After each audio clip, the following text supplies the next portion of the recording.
Everyone, I'd like to call the meeting to order at 9:03.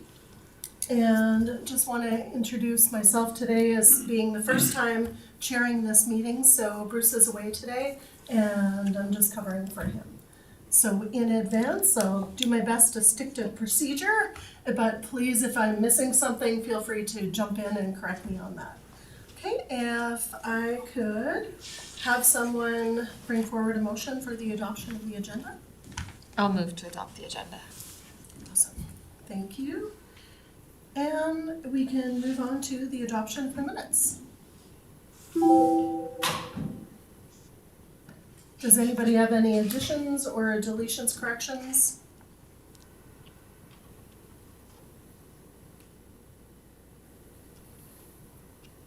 Okay, and are you with us, Kristen? Yeah, I was just going to say I can adopt the minutes. Okay, perfect. And is there a seconder for the adoption of the minutes? We don't need one. Pardon me? You don't need a Oh, second. you don't need a seconder for the adoption of the minutes. My apologies. That's okay. There you go. Okay, all in favor? And Kristen in favor, perfect. All right, moving on. So this morning we're really pleased to have a couple of delegations, and we've really been looking forward to your presentation, Kyle, and I can turn it right over to you and let's get started. Thank you so much for joining us. Yeah, thank you very much. Can you hear me, everyone? Absolutely. You bet, Kyle, you're doing great, and just feel free to share your screen when ready.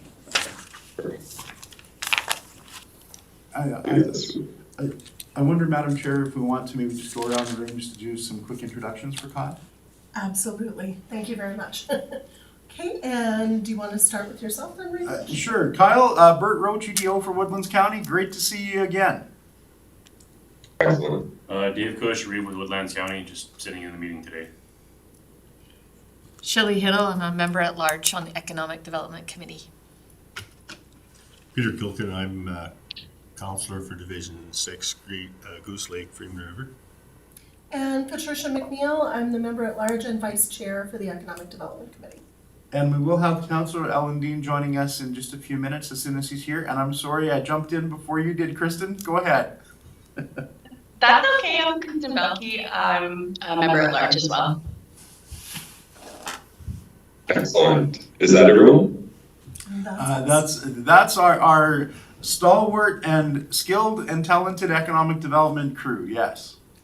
Excellent. Excellent. Can everyone see this? Everyone see the presentation? Yes. Yes, it's up on the screen now. Okay. Kyle, take it away. Okay, thank you. So yeah, thank you for this opportunity this morning to meet with you guys. I'm Kyle Rattling. I'm the executive director for the Greenview Industrial Gateway. I'm getting some serious feedback. Oh, okay. I don't know. I can keep going. Let's see. Yeah, I am getting like echoing. Okay, we're hearing you okay here. I'm wondering, do you have your speaker on there? Oh, I have it on there, but maybe can you just put it on mute and then see? Let me see I what I think can it's do. on your end.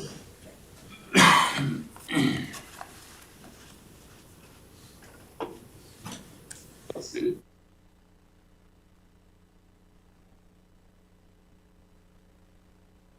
I'm Oh, gonna that's put you better. on mute and then you can tell me if you're. Okay.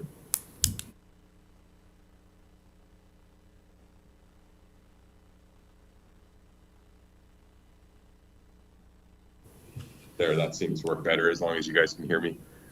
So my name is Kyle Riley. I'm the executive director of the Greenview Industrial Gateway. If I do see hands that are raised or anything else, then I will try and stop. If not, then I will try and hammer through this pretty quickly and leave a lot of time for discussion and questions, maybe as it relates to the process that I went through. This has been kind of my little baby for the last 2.5 years. So I could go into great detail on it, but I'll try and stay quite high level.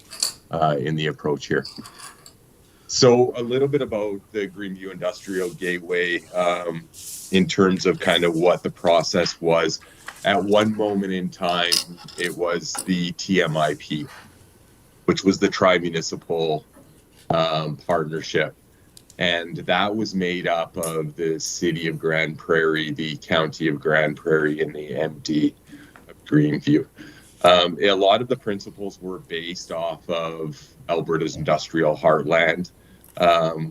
They understood at that moment in time that they were sitting on a geographically rich area in resources, and the fact that much of your natural gas was being processed, but they didn't really understand what the next steps were to kind of take that next step, and how do you take that value added resource and really give it value.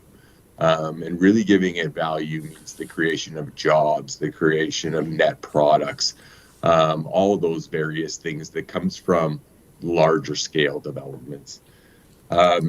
This started back in 2017, and that was the completion of an area structure plan kind of for the area to look at this Gold Creek area and say, can this become a specialized industrial area? That's kind of where it got to. It moved ahead and it was an approved area structure plan. From that moment in time, Minister Nixon at the time came down and he signed an MOU saying, okay, this will signify the next steps of moving towards a special industrial zone. And that's kind of where it stopped prior to me taking this position about 2.5 years ago. I guess a little bit of background where I came from.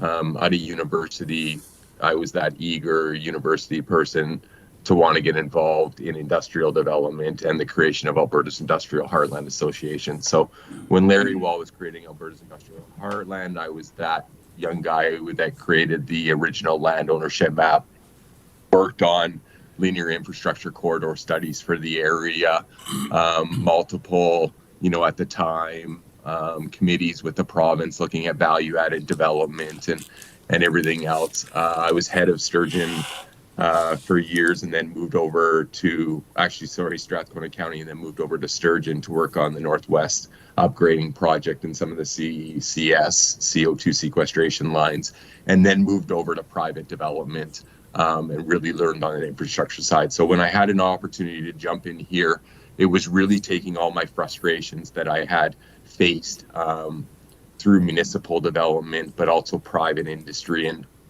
it could really see if I could take this next level of industrial development and understanding how long-winded Canada is in approvals, processing the approvals, and really gaining equity. How far could an MD advance this in terms of a plug-and-play location, so that essentially we could compete against Alberta's Industrial Heartland, if that makes any sense. So that kind of, when I stepped in, it made my life really easy. Actually, the day before my first day, there was a change in direction, and that change in direction was that the MD of Greenview decided that they would go on their own. There were some misalignment in what the future structures would look like between the MD, the city, and the county in terms of tax. And that was really a breaking point. And the MD said, this is our land. In terms of geographic area, I do not want to go down this path any further. But in terms of that, we'll take on the risk of fully funding this, and then we'll look at a regional aspect of development. That then created kind of the gig, and you can see on your right, that's a 2,000-acre parcel.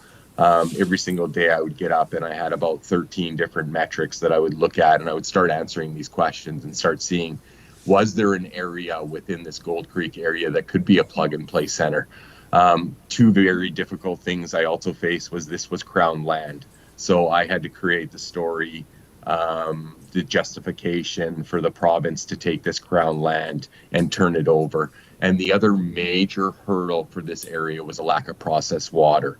And that was the other two things that I really drove home was, okay, can we acquire this land and can I get a water license? That then led to a full stakeholder consultation led by the province of Alberta. This was a phase 3. The highest level of consultation was completed on this land, and this consultation was not completed on the 2,000 acres. The consultation was completed on 8,500 hectares, which you can see in that bigger area that circles that. And that is a major accomplishment there. What that's saying is that only the MD of Greenview for entirety can move forward with the purchase of any of that land within the 8,500 hectares without having to go through the stakeholder consultation again. This then led to a special boundary designation. We then completed a full appraisal on it, agreed on a price, and now we have the title at hand.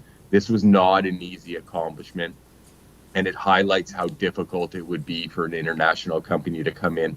For example, I'll tie into it, but we acquired a 150-meter wide hallway, and that hallway directly connects the gig to the TC main line. To tie into that TC main line, there was 284 dispositions and easements that we needed to register. Those are all completed now. And just to give you an idea of kind of where it is, I'm a big map guy, but you're talking about 40 kilometers south of the city of Grand Prairie. And then you can see it really is on the third over the hotbed of development. You can see that CNRL is within 600 meters. ARC is 750 meters away. You have Paramount, New Vista, Aux Sable, Access. I could go on and on. Everyone's kind of active in that area. And it was really, yes, they're producing a lot of natural gas, but they're shipping that natural gas down to Alberta's industrial heartland, and they're processing it into polypropylene, et cetera, et cetera. How do we capitalize and take that source of the stream right there and upgrade it into value-added development? And just to highlight a little bit about the size that we're talking about, you know, I really like the aspect of natural gas production. You're talking 35.1 billion cubic meters that's processed in this area every single year. So this is the source of natural gas, and I'm not sure where this natural gas negative connotation started, but it needs to go away, and it needs to continue, and the development of natural gas will continue. And this is a mistake here. It's not 114.9 billion. We might be pretty concerned. It's 114.9 trillion. So that's a big difference there. Oil production, I have you guys over there, but it's 6th in Canada, and I don't even really like to focus on oil. This development is focused on the processing, exploration, and development of natural gas. Let's see. And kind of what does this look like? This is a little bit out of date. I actually don't even, well, it kind of has been updated. I used to talk about, you know, green and blue and black, and the whole connotation or definition of the source of carbon and how far you can take it back to the grassroots. I do not like to even get into this explanation, but there is this essence of you have low carbon, you have essentially medium, and you have high. And what we're looking right here is really looking at an integrated process where you're taking that natural gas right from the source. You're upgrading that natural gas right at the source into such things as jet fuel, diesel, methanol, ammonia, etc. You're capturing the carbon right at the source, and then you have options for that carbon. And those options in carbon those options for carbon include multiple aquifers that are located around. There is aquifers that run right down into your area. We're actually quite blessed when it comes to aquifers located throughout the entire area. About 2 years ago, I hired McDaniels and Associates to do a full assessment of this area as it looks at that potential, and it's quite massive. So that is the good news. The bad news is that a lot of these aquifers are currently being used, and they're being used for the production of natural gas. So they are filling.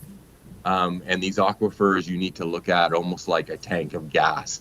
And so we still are looking at that. You've also seen that the province has released or they awarded 23 carbon hubs across Alberta. That is an absolute gong show. There will not be 23 carbon hubs. We're lucky if there are 3 or 4. But Alberta is doing the right things at looking at these next steps, and the gig as well. We will fully engineer and design this, but if you enter into the gig and you're going to process natural gas, you're going to capture your carbon. So Kyle, just to clarify there, because we You're on have. mute, you can't hear you. Oh, no. Yeah. Yeah. So just to clarify there, because we do have a company by the name of Vault 4401, and they are have one of the approved licenses that you spoke of. But on the Carbon Hub for the gig, it's Greenview County that is actually the lead, and the license is actually in Greenview County's name, correct? No. At one moment in time, we went down that path. I looked at an aquifer that was located within 2 miles of the gig. It would have been the most integrated closed loop system in the world. If we could have went after that. The problem was, and I referenced it, is that it's a very active reef. It has multiple producers that are producing natural gas, such as CNRL, ARC, and they're all disposing their processed water in it. So we had to walk away from that. There were 2 carbon hubs, 3, that were granted for the Grand Prairie region. You have Enhance, you have the Entropy, which is more into BC, and then you have ARC, which is further down towards you guys and more towards Simonet. Very well aware of Vault. In fact, Vault, they did our modeling for when I went after that aquifer. And, I'm not going to, like, Vault is very, very qualified, like Marcia, the whole group and everything else, like, right? Like their understanding and everything else. My message more around the awarding of the 23 carbon hubs is that we still don't have a price of carbon. Right. And until the federal government or the provincial government really takes that initiative of establishing what that price of carbon is, this is all just posturing that's going on by these companies. They know they need to do it. They know that it's the right thing to do. But you're talking significant investments, like $350 million to $1 billion to be developing these integrated carbon hubs. And without knowing what that price of carbon is, and without having those agreements in place of a 5 or a 10-year, which is what the US is providing to their companies, it's not providing the security for these companies to go out and take loans. It's also not without establishing a price of carbon. No company wants to be the first in, because they're not going to sign an off-sign agreement on your carbon without knowing what that potential is. So there needs to be a lot figured out in the vein of that. You can see that, they released round 2, and they released round 2 because round 1 isn't working and it's not making sense. So we could move ahead, the MD, and we could purchase a carbon hub. We don't want to at this moment in time. The costs that come with it are too high. You need to start paying the leasing fees. You have a year, then you need to start drilling for seismic. So there's quite an investment with the timelines that are, and that's kind of why we walked away from it. If that answers your question. It does. Thank you. And you can see that, oh, sorry, I haven't done this presentation for a while. This is kind of honestly, I had this on my wall, and every single morning I would get up and I would look at this, and I would look at the Gold Creek area, and I would reach out to multiple contacts from the past. I would have multiple conversations with Ian McGregor, with David Chappell, with Nico Dersima, and say, what am I missing? What are the questions that I need to answer if I'm going to try and take this on? And it kept on coming up with these things such as carbon sequestration, your linear infrastructure corridors, transportation, your rail capacity, power, pipeline, Montney, water, geo, air. And this is kind of what I said. And I was like, okay, well, if I can answer every one of these questions, then we're on a path. Though another really cool thing that I had going on for me, and I had a company that was very interested, and they still are, Northern Petrochemical. So while I was creating this, they were also on board creating their story. And literally, Jeff and I would kind of get up every day and talk and say, okay, well, what do you need to answer? And I need to answer. But more importantly, having a $2.5 billion commitment from a project gave us the leverage, and it gave us the power that we needed to be able to push through the province. It wasn't easy, and every single day I was pushing to try and get this through and tell the story and say to the ministers, we're different, and we're different because we have this. At the end of the day, what you see here, this is the 2,000 acres. It started out at about 912 acres, and then it grew to 13, and then it grew to 15, and essentially it's 2,000. It's quite integrated in its design. I would say that, it does sit within this, and I'll dive into them really quickly, but yes, it sits on CN, and that was maybe one of my first calls to CN was to say, are you guys believers in this? Which they totally were, and they moved forward with a full audit system. So it's one of 10 in North America that has a full audit system. But I also understand from my previous history that, we need to make it more competitive with CN. And that's why I took 90 acres here, and that is in D, and we dedicated it to our own rail corridor. So I moved forward, and we have a full rail design on how these products would function together, and how these companies that were producing such things as methanol, jet fuel, diesel, etc., how they work together so that there's synergistic relationships that are happening that benefit them and CN as well. You can also see here that you have, let's just dive into these. So you can see this is the 90 acres right there. And the servicing, actually, if you were to see the updated map, I'm not sure if you see my cursor, but we've even designed the rail, and it comes in here and it matches up with the road system and everything else. All the elevations are done. Once again, we just want whatever company's coming in, this to be ready for them, understanding that they're going to be producing one of these products from natural gas, so their approvals, but also understanding that we are really, really dependent on rail given our lack of access through pipelines. And we have a significant amount of product that's moving on rail through our communities in the MD. So we need to really, really have a handle on it. I'm taking that to a next level, and that is, us as an MD, we're doing a full review of the entire track that CN has, right from Grand Cache up this area. And we're going to be establishing what these costs are to increase, and bringing a plan to CN, how we take this on. And, this may be no different than when we provided $60 million to the province of Alberta for the upgrade of Highway 40, which you see we may be becoming a partner in the overall investment of this rail system, so that we're at the level to be able to move product. Right now, we're not at that level. We're a secondary line. And if you're a secondary line, there just isn't the proper pullouts. When you start talking about methanol, ethanol, ammonia, well, let me pause on ammonia. When you start talking about methanol and ethanol, they're looking at somewhere in the neighborhood of 118 cars to 140 cars. So that's substantial upgrades in your system. If you're talking about ammonia, which is the flavor of the day for hydrogen, this is a whole different ballgame. You're talking moving ammonia at half the speed of every other commodity. So think about moving a train a day of half the speed of another commodity. You also have to put sensors throughout that area. We have our railway running right through AWN, multiple First Nations. So this is something that's really near and dear to us, and we're spending a lot of time to look at. Gas, as I mentioned, this is a huge advantage. We have a direct corridor to the TC line. This is where your natural gas is produced.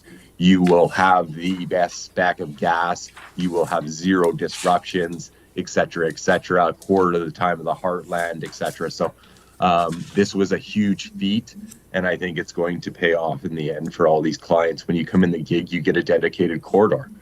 In the heartland, for example, that is what is killing them, or going to in the future. One is going to be water. The other one is going to be natural gas supply. Electricity. We have the ATCO running right through. This is great for startup. However, if you're processing natural gas into petrochemicals, etc., you typically have a large amount of electricity and excess heat. So we'll look for opportunities. Maybe we take that excess electricity and we incorporate it into the CCS design, etc. Or maybe we just take it off the grid. Processed water. This is the other major feat. So probably taking a longer time. So the processed water, this was something that we needed as a region. I looked at the gig, and about 2.5 years ago, we started discussions right away with the province to say, what is the possibility, meeting with them, telling them about this vision, telling them about we only want one straw in the river, no multiple straws. We only want to disturb the aquatic nature once. We only want to do this. We saw how far we could push it.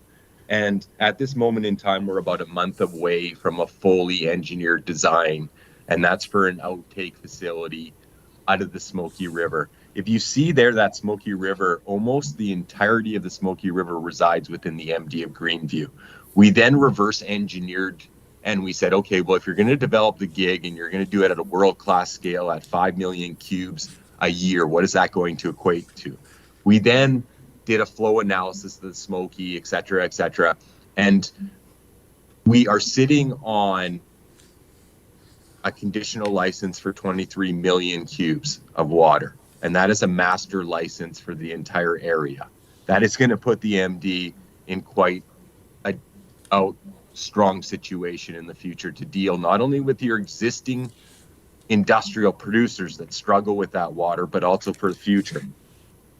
To reverse engineer that back, that 23 million equates to 1.49% of the annual flow of the Smoky. The Smoky is very underutilized. We would also draw, you can see the water there. Oh, there's that. Oh, what we would also, sorry, I'm going to go just to show you. We would also have designed within here. So 5 and 6 is just dedicated to water storage. These are all 800,000 cubes. And these are all storm ponds. And what we'll do is we'll draw a pond off the Smoky during its 1 month of high time, and we'll store within here. So this storage area has all been dedicated as well for these. So the engineering will be done within the next month. That will get submitted to the province. We do need to go through still our final stakeholder approvals, which I can dive in later on if you'd like, but everything is leaning forwards to that, and it will put the MD as the master license holder. At this moment in time, we would not look to charge any of these clients for the price of water. Another huge advantage versus the Heartland, where ATCO has the license and they brought in a middleman. We're not bringing in any middleman here. Transportation, this road is actually completed. It's fully designed. You can see that green space. It's 1.2 miles of the most wonderful drag strip you could ever imagine. I have to actually put a block there because my CAO told me that it's quickly becoming the drag strip for Grand Prairie. But that is built in. And once again, the client that comes in here will have access to a full designed industrial road. All the approvals have been completed with Alberta Transportation on this Highway 40. We have a pullout, and then we have a full functional plan for the future with Alberta Transportation on how we'll deal with this. And kind of why are we doing this? Or am I getting, this is a better one. We want to see value-added development in this region off natural gas. We've been fortunate enough that we have 2 companies that have signed MOUs. They have 3 years to make it through the process of raising the equity capital. It's very, very difficult. But, you know, when you start looking at the payout, this is why we're taking these steps. You're talking 4,000 construction workforce. That's 400 full-time jobs. And that 400 full-time jobs is for 30 to 40 years. You're talking $3 billion in municipal, provincial, federal taxes. And I need to update that. And then you can see Cerulean, they're looking at ultra low sulfur diesel. They plan on clearly being number 2. The biggest challenge that we have is we need a large scale project like this NPC to fund the water. And the water is the huge kind of belief investment that they'll cost recover. but that is really the one that we're going for. And just to kind of give you some more numbers on that, on the wages, the investment, and just the turnarounds, the support for, your small businesses, the turnaround cycles, everything. These developments are the gifts that keep on giving. Industrial pays, residential doesn't. And some of the, when you look at, this is kind of the overall design, I guess you can see. So this is the updated map. This is the rail system that's been fully designed here. Both of these sites are 250 acres. So essentially MPC would love this one. You have Cerulean here. We have others interested within this, but essentially on your left-hand side, these are the advantages that they're bringing. But there is challenges, like this is not the rosiest, like maybe 2 years ago I was naive enough, but really it's our rail. Our rail very much hurts this region.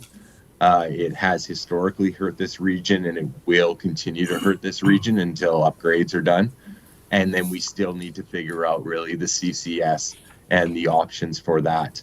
Our competitors already have existing systems that are built, and as we move into the future, there needs to be an understanding or an appreciation, or these companies will have to handle their carbon, whether they capture it and store it, or whether they use all these wonderful new technologies to take that carbon and process it into other products.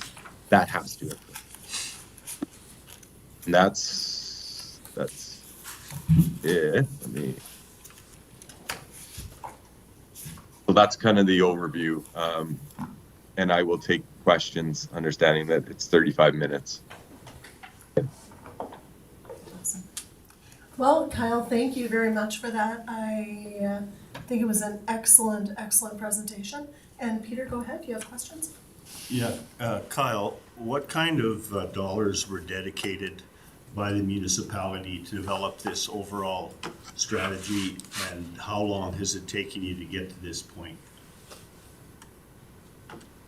So, quite a bit.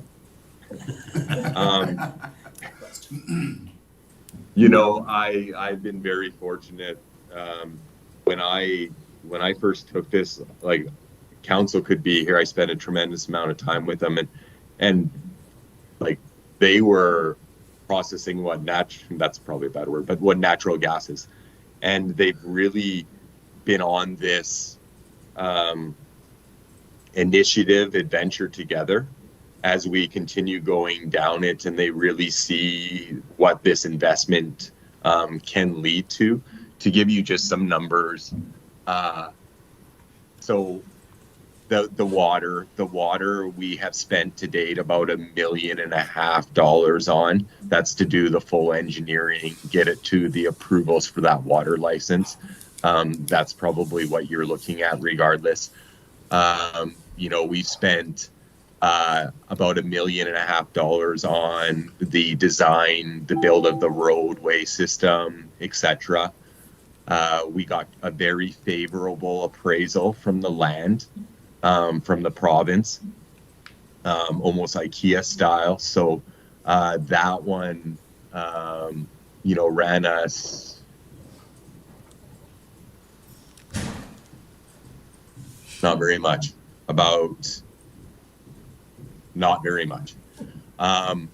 So we were kind of low on that one.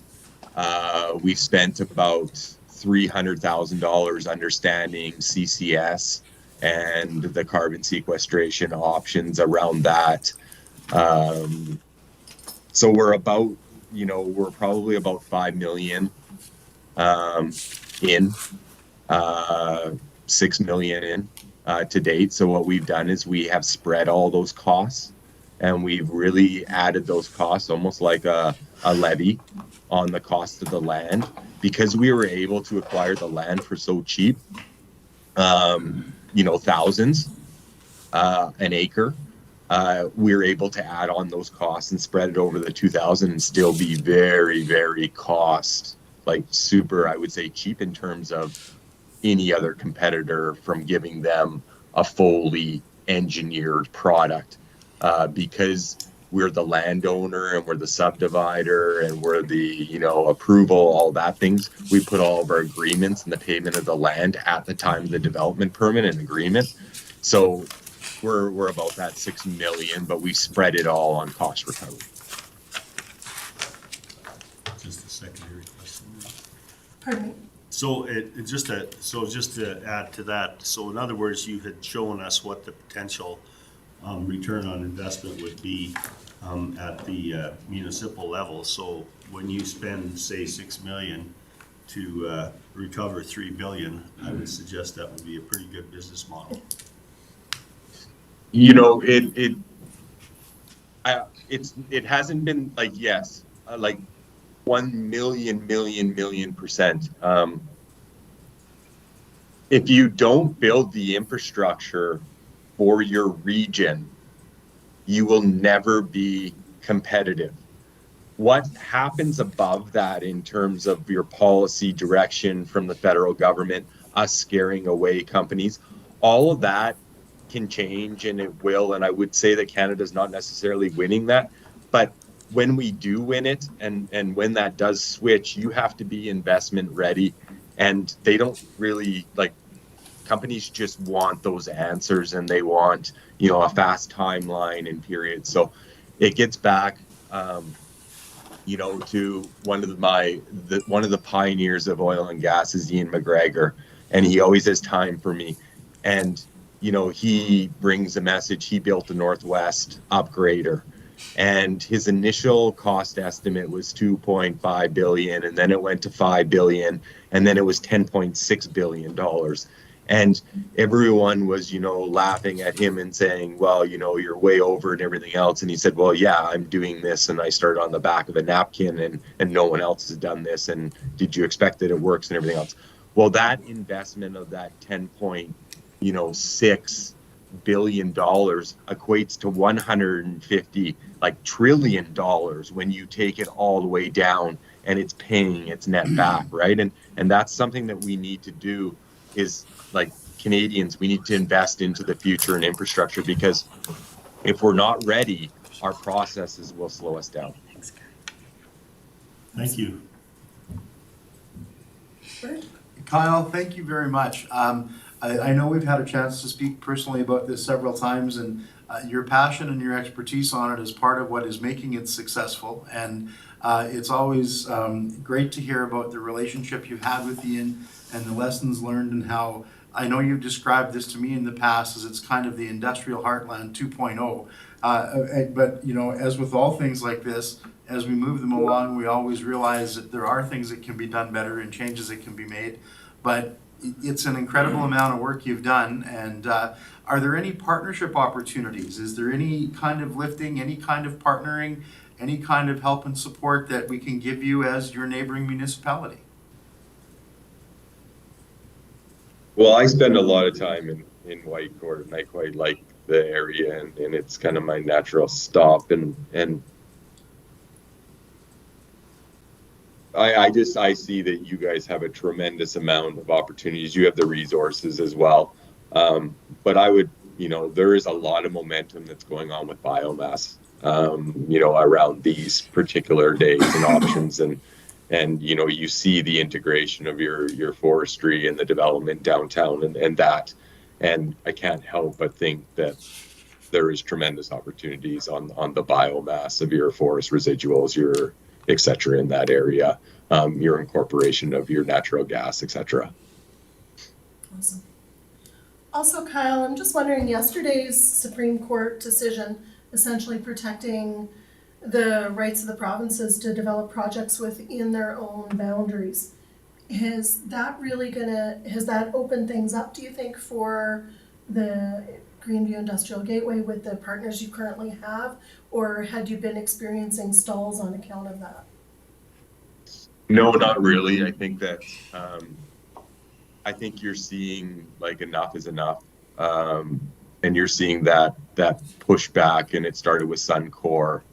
Our major players saying, no, we're doing it right. We're processing this energy. We're looking at alternatives. And kind of, we're not getting away. You're also seeing, you know, a lot of the more science and more technical data that's coming, you know, behind your renewable energy and everything else. And I think it's another step just to say that, you know, we're not stopping this. There is no slowdown. In fact, it's the opposite way. Our region, including your region, has never been busier in terms of inquiries, putting in more requests to the AER for additional natural gas pulling, all that. So it is hot right now, the environment. And if we just had some federal leadership, that would really help. And I think that is also kind of the movement, is that the federal government has lost so many people that it's pushing us to say we're doing it right. So I think it's only going to increase, and I know that there is a tremendous amount of momentum that's going on right now. Awesome, thank you. Is there any other questions? Okay, well, thank you, Kyle. I'd like to actually just ask if we have the opportunity that as a group, we are missing a couple of members, if we could go ahead and forward any questions prior to our next meeting, and then we could bring them back at the next meeting. If that works. Yeah, for sure. Awesome. Yeah, just let me know. Cool. Kyle, thank you very much. Great to see you again. And remember, we're only ever a phone call away if there's anything that you feel we may be able to help with. No, for sure. I think as a region, like all the way up, I think that there needs to be, on the highest level, which includes the reeves and everything, I think there needs to be some central, a couple major topics that everyone needs to speak on behalf of, to bring infrastructure. I agree. So thank you. Thanks. Thank you. Have a good day, everyone. I'll Thank you, give you a call to follow up after, but thanks for being here with us today. No problem. Have a good day. Thanks. Awesome. Thanks. And next on our list, Bert, for section 4.2. And I see that Luke has joined us. Hello there, Luke. Welcome to our Woodlands County Economic Development Committee meeting. Hopefully you can hear us all okay. I can hear you fine, Bert. Thank you very much. Can everybody hear me as well? Absolutely. So far, so good. So thank you for joining us and for being here. We'll have a chance to go around the room quickly to introduce everybody to you. But before we get to that, I'll just introduce Luke with YOLO Nomads.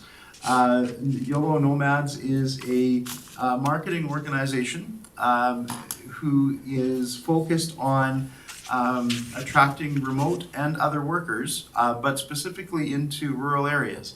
And over the last year, Luke has done some neat projects and some things back and forth with economic developers of Alberta, including being one of the speakers at the EBA conference. And Luke, does that sound about right, or have I missed anything? No, 100%. Yeah, we are. I appreciate that, Bert, and that's what we're all about. Is trying to, take advantage of this trend that's happening all over Canada, all over the world. In fact, is where people are, like myself, we're tired of big city life and all the headaches and costs and lack of being able to buy housing and all of that and getting out. I'm from Edmonton originally, and I moved to a small community. I would never consider going back to the big city life, and this is a trend that's happening. And exactly, Economic Developers Alberta want to promote this, and we're helping them promote this kind of return to rural is their project, and we're helping out a lot of communities in Alberta. I think we're up to about 15 different communities in Alberta that we're working with to attract specifically those people that are getting out of the big city, that are like me and they're tired of it, and like, I can't afford a home and I'm gonna have to rent for the rest of my life, and my kids don't go out and play outside and I don't go out and play outside, and the traffic and all the headaches that I'm sure you're well aware of, why small town living is a better way. And that's what we want to do, is tap into that and help small communities get known, because that is kind of the big hurdle is, you know, people like myself have been in big cities, we're kind of ignorant, let's call it, about small communities. Once you start getting outside of your radius, so I'm from Edmonton, so I'm well aware of your area, but if I was from Calgary, my knowledge would drop down a cliff. If I'm from Vancouver, I would know nothing. If I was from Toronto, I'd know even less. That's what we want to do, is help communities get known, get the word out there, and treat communities like a business, treat communities like a product. And you can have the greatest product, the greatest business in the world, but if nobody knows about it, if it's big secret, well, you don't have a very good company. So that's what we want to do, is help out communities get known, get on the radar of those people that are looking to get out of the big city and have a better quality of life. And how we do that, well, first thing we do is we work with the communities to find out what type of worker is a good fit, because every community is different. They all have different challenges, different needs. So basically, we can attract 4 different types of workers. The first type are remote workers like myself, where, hey, we discovered I don't have to go into Edmonton Monday to Friday anymore, or Vancouver Monday to Friday to the office anymore. So if I don't have to go into the office Monday to Friday, then why am I living there? If I can work from home, if I can work from anywhere, why am I battling life in the big city? So that's the first type, remote workers. The second type are traditional workers, nurses, healthcare workers, teachers, skilled trades. They're jumping on this trend too. They're saying, I could be a nurse anywhere. I could be a teacher. I could be a plumber, electrician, anywhere. Again, why am I battling life in the big city when I could have a better quality of life in small communities? So that's the second type that we can go after. The third type are investors or entrepreneurs. So some of the communities that we work with, for example, Wetaskiwin, they're less interested in individual families, individual workers. What they want are investors to come in and help develop residential areas, commercial, or entrepreneurs that are going to go into the community, open up businesses, create jobs. And then the fourth type are foreign workers. So a lot of communities in Alberta are having labor shortages, and they want to attract foreign workers. So we get the word out. I mean, it's all good to have that idea. Hey, we want foreign workers. Well, how do those foreign workers know? Are you waiting for them to magically discover your community, or are you going to be active and get the word out and promote yourself? That goes for all 4 types. You can sit back and hope that, you know, remote workers magically somehow Google your community, or you could be proactive and promote yourselves. And that's kind of what we do. We're, like Bert said, we're a marketing agency. We've been doing this for over 10 years, working with companies and businesses and products. And now what we've done is kind of expanded and started working with small communities using the exact same techniques. But instead of promoting banks and companies and products, now we're using those same techniques to promote smaller communities. So what does that look like? Well, we use those techniques, and we didn't create these techniques. Brilliant big companies have created these techniques. We just use those techniques to promote small communities. So I'll give you a couple of examples of successful businesses. McDonald's, very successful business. They use the same techniques that we do. So for example, when I'm going through my Facebook feed, I see a lot of ads for McDonald's, a crazy amount, an embarrassing amount, as it turns out, because I've asked my friends and other people if they see a ton of ads for McDonald's, and they say no, they rarely see them, if ever. I see a ton. Why is that? That's because both Facebook and McDonald's know that I love McDonald's. They know from my past history that if I see an ad for McDonald's, my brain starts thinking about McDonald's. And quite often, based on my history, I go to McDonald's. They target me.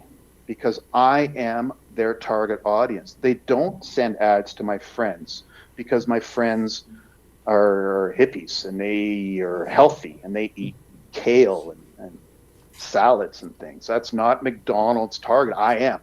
So McDonald's targets me. It's very effective. And that's why that $1 billion a year company does that. We're able to do the exact same thing. That's one example.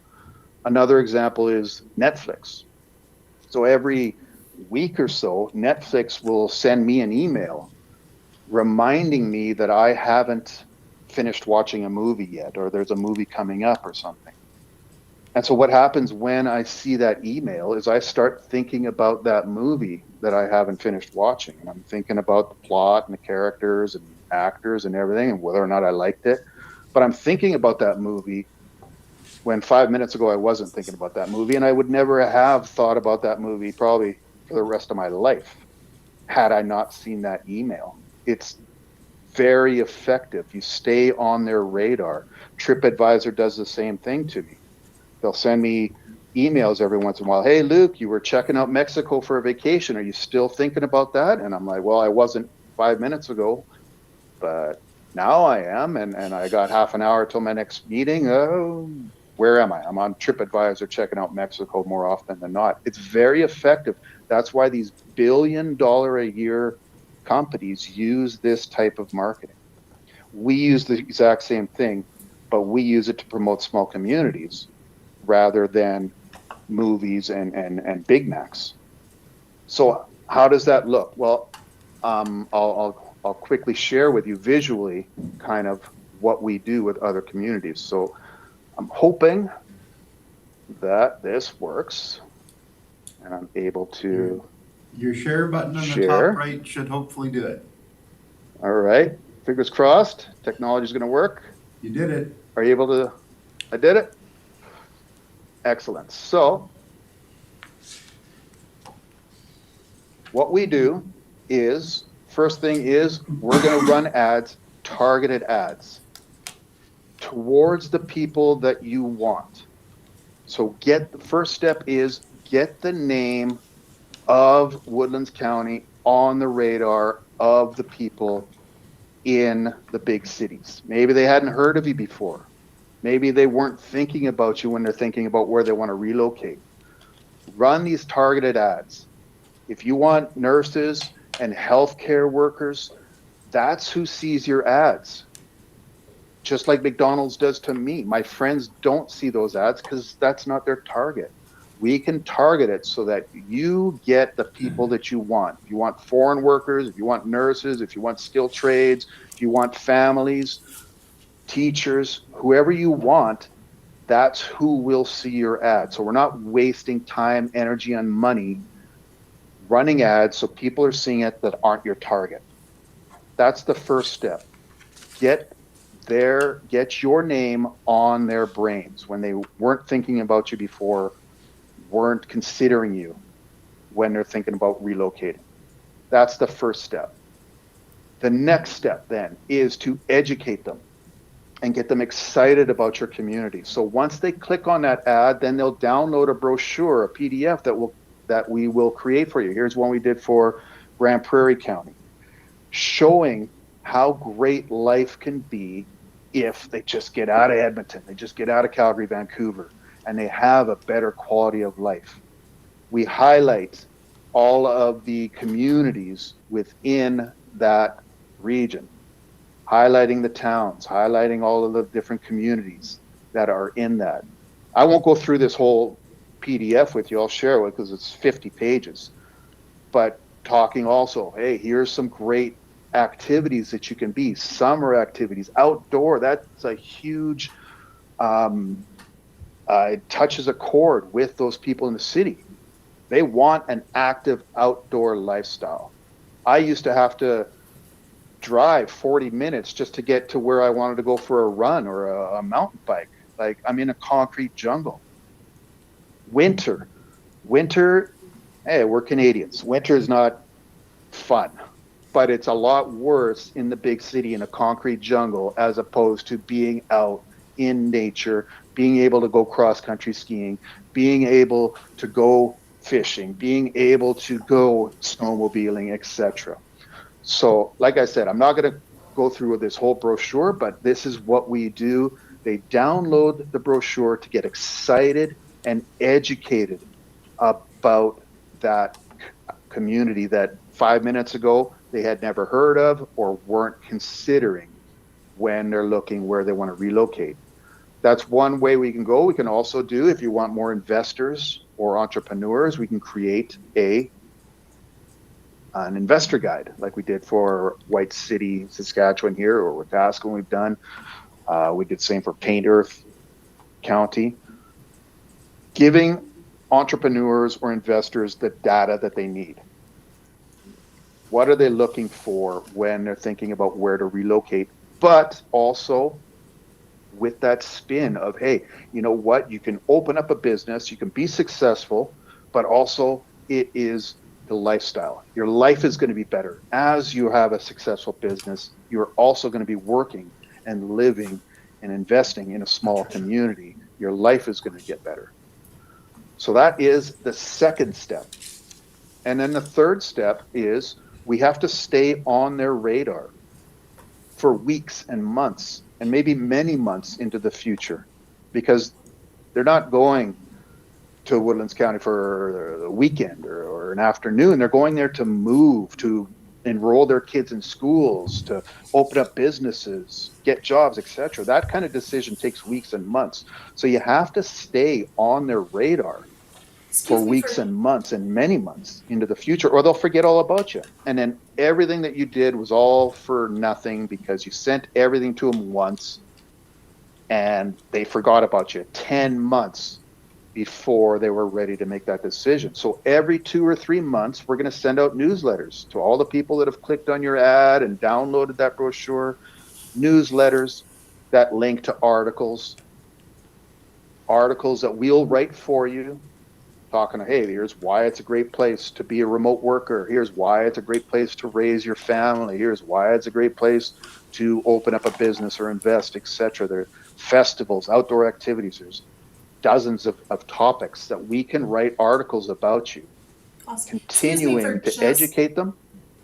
Sorry? Oh, excuse me for just a moment. Actually, Yeah. Alan Dean has a question here for you. Sure. Hey there. Thanks for your presentation. I'm hoping you can help educate me a little bit on how the algorithm within Facebook works. You know, how did they find you as a McDonald's consumer versus other people that aren't? And how you would find, say we wanted to attract nurses. How do you make sure that audience, that nursing audience that may be thinking of a move, how do you find them on Facebook? Yeah, that's the beautiful thing about Facebook, is because, well, for good or for evil, whatever you call it, they know a lot about us, right? They know, because if you're a nurse, they ask you what's your occupation and you put it in. They know that I do this. They know, and McDonald's and Facebook know that, well, because I pay with a credit card when I go to McDonald's. They know exactly. They know a lot about me, and that's how we're able to target. If you're a plumber, you put in plumber, and then we say to Facebook, only show this ad to plumbers. Only show this ad to nurses. Only show this ad to nurses who are between the ages of 35 and 45. Only show this ad to nurses who have families or who don't have families, who have kids or don't. Whatever we decide, the community and us is the target, then we just tell Facebook, here's our target audience, show these ads only to these people. Okay. That way, you're not sharing the ads to people that aren't your target audience. So, if you do traditional marketing, radio and print ads and etc., you don't know who's seen your ad. And you have 12-year-old boys and 89-year-old men seeing your ad. That's not your target. We can decide. And not only that can we decide, but we know exactly who is seeing your ad and who is interested. You don't know in your print ads who read it, who is interested, who took that extra step. With this, We know. We decide who sees it, and then we know their name, we know their occupation, we know where they live, we know how old, we know everything that we need to know, and we can then, because they clicked, we can continue then to send them information, newsletters, articles, etc. in the future. Okay, awesome. Excuse me, I also have a question. Yeah, Is sure. Facebook the primary medium, or the only medium for these targeted ads, or are you using other platforms as well? And what does that look like? We're using Facebook and Instagram for the vast majority. If a community wants to, for example, use Google, they can, but Google is very expensive. That's the issue with Google, and YouTube is very expensive. So Facebook is very cost efficient. We are averaging around between 15 cents, 15 cents, and 40 cents, 40 cents per click. So that's why it's very effective. You can have a lot of people clicking on that ad for $100 a month. Awesome. Thank you very much. Does anybody else have any questions too? So, Luke, I wonder maybe if you can go a little bit into what we talked about in regards to becoming a member, the different levels, and some of the pricing structure. Yeah, absolutely. So, I didn't realize I was still sharing the screen. Sorry. So here are our prices. Now, as I talked to Bert, our prices have gone up, but we are going to honor with Bert our old prices. So our old prices are $3,200 USD per year. And there's a $500 one-time setup fee. That's for us to create all that content, write all those articles, create that downloadable brochure, get you on our webpage, etc. That goes away in years 2, 3, 4, and 5. There's no long-term commitment. It's year by year. We're going to work hard to earn that renewal in years 2, 3, 4, and 5, but you're not obligated to do that. And very important is that price includes the $1,200 per year that we're going to pay Facebook and Instagram. So you don't have to worry about extra costs. There are no extra costs. Included in that $3,200 is the money that you will be paying Facebook and Instagram to run your ad. So in reality, you're only paying us $2,000 per year for us to do all of that work for you. Also, all of the things that we create for you, all that content is white label, meaning you can use it any way that you want. You can take our logo off, put your logo on, use it on your website. You should. You should be using everything that we give you in ways that you want. It's yours. And it's yours for life. We're never going to take it back like a lot of marketing companies do. They say, oh yeah, you can use our stuff, but if you don't keep renewing, then we take it back. We think that's kind of scummy. So it's yours. We're going to work hard to get that renewal, but that is our price. It's $3,200 USD per year, not Canadian USD. So that comes out to about 5,000, I believe, Canadian. Depends on the day. And that is our prices right there. Okay, thank you, Luke. And can you, I know you'd mentioned a couple of other communities, but can you give us a couple of other Alberta examples? I know you've sort of been on a bit of a growing role with some of our other Alberta communities, especially across the north. Yeah, absolutely. I mean, I'll try to think of, we're up to about like 15 or something in Alberta, but Grand Prairie County, Paint Earth County, Athabasca County, Barhead County just joined in. Then we have Fox Creek, we have Vermilion, we have Two Hills, we have Grand Cache. Yeah, I'm sorry. They're starting to. I used to be able to rattle them off, but I can't anymore. Awesome. Peter has Yeah, we have another question there.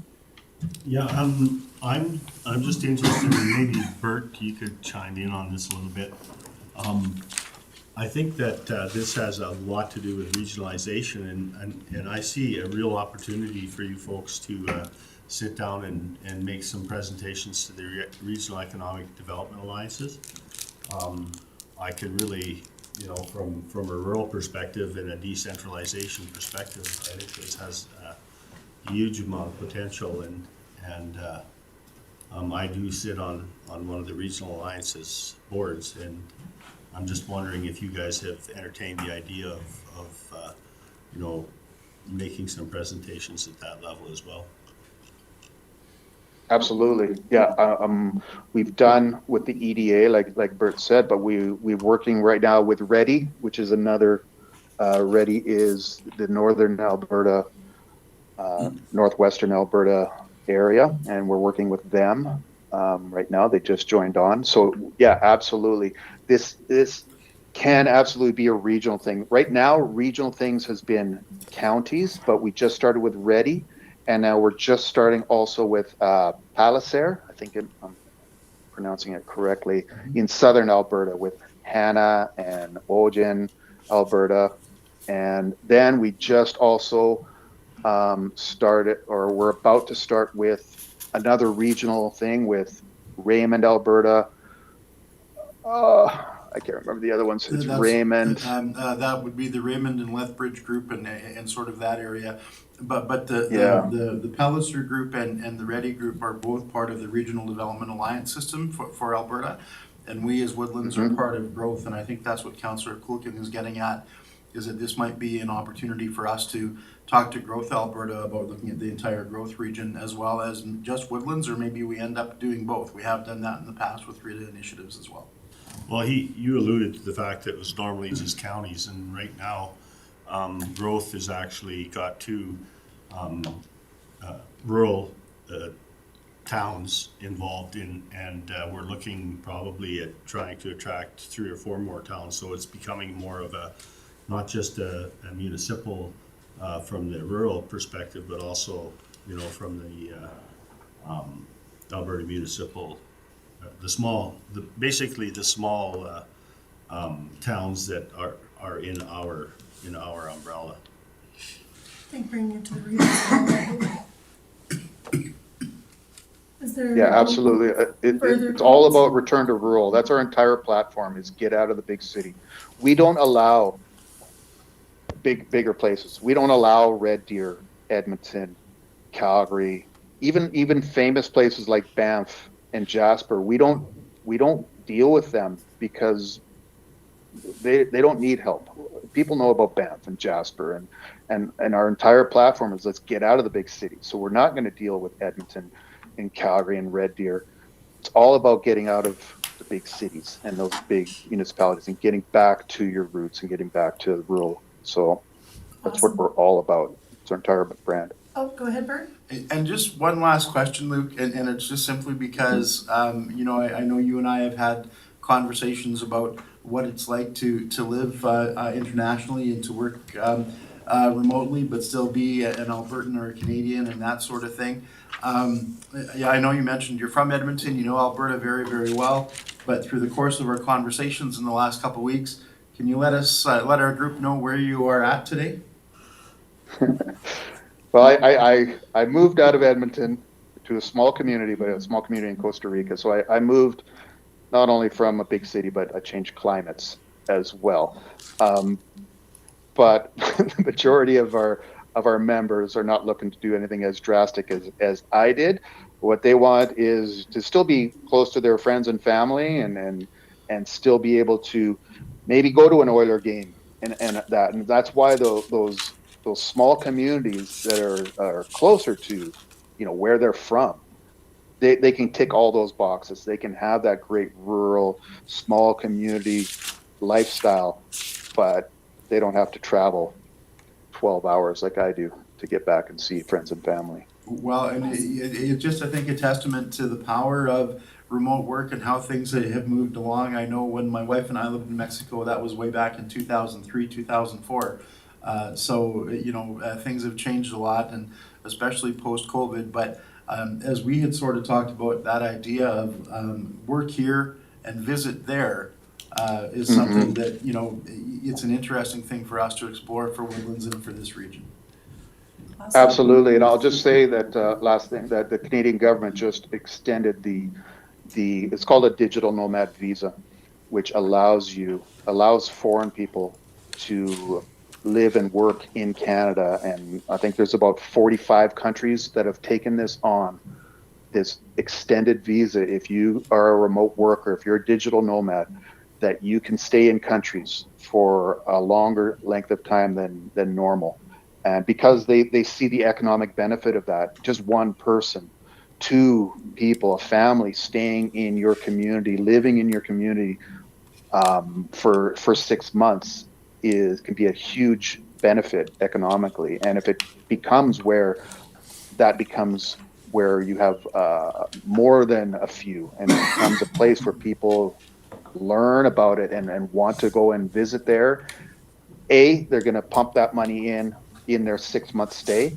B, a lot of them are going to fall in love with it, and they're going to say, hey, you know what, I met someone here, I joined the local softball team, I really love it here, what do I got to do to become a permanent resident? That's super common. Happened to me.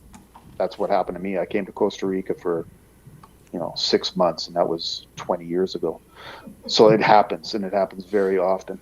Awesome. Thank you so much, Luke, for your presentation.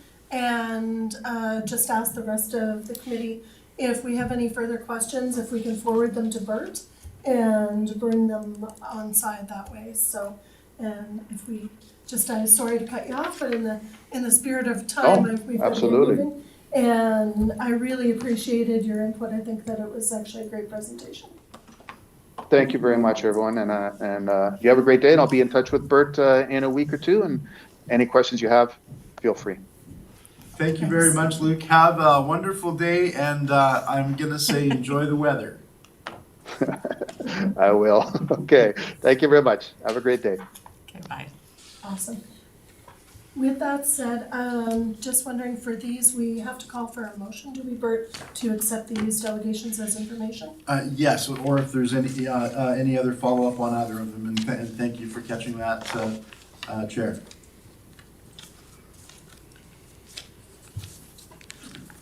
So the recommended motions were to accept as information, so we can certainly do that, or we can add or make a change. Okay, is anybody willing to put forward that motion? I'll make a motion, we have on 4.1, I'll make the motion that the presentation by the delegation be accepted as information. Perfect. Anyone to second that motion? Don't need one. Oh, we don't need that, sorry. Learning. Okay, I call the question. All in favor? Kristen, awesome, gotcha. Thank you, and that one. And I'll move for 4.2 that the presentation by the delegation is accepted as info. Perfect. And is there any discussion? Call the question. All in favor? And we have Kristen. Thank you. All right, moving on. And actually, I'd like to offer if we can just take a quick 3-minute bio break, if that works, Bert. That sounds absolutely perfect. Awesome. And my apologies for being late, you guys. I was counting on 9:30 for some reason. That's that was the time. Fair time. Yeah. Yeah, we were 9:32. I'm just going 12 or to 12:30. pause our feed. It was 9:30 and then it moved back to 9. Yeah.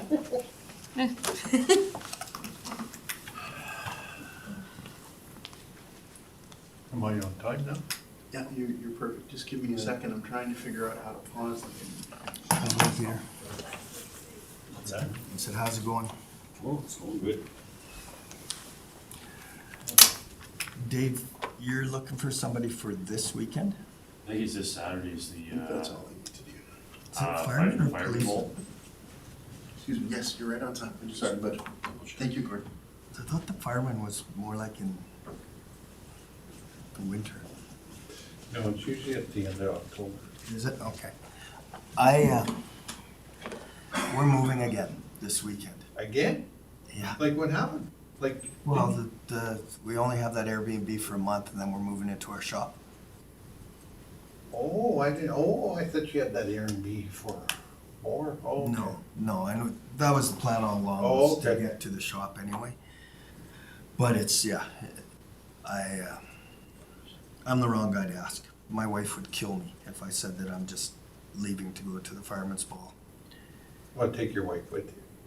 Yes, she would kill me again. Trying to find out. How was Boston? We weren't in Boston. Good. We were in Pennsylvania. Philadelphia. Yeah, well, they don't live in Philly, they live in. Sorry, yeah. I knew it was in the general area. It was great. It was, I mean, I went to see the little guy, right? Yes, I And agree. they had scheduled his baptism for when we were there, and as usual in Elizabeth's family, they had a huge party. There were probably 60 people. That's true. So half of them were Connor and Liz's friends. And, but it was fun. And then we had lots of baby time. We were babysitting Monday through Friday except for Thursday. So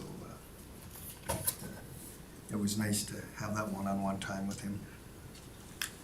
Our grandson, we had a grandson born this Was June. he 6 months? Yeah. 4. Oh,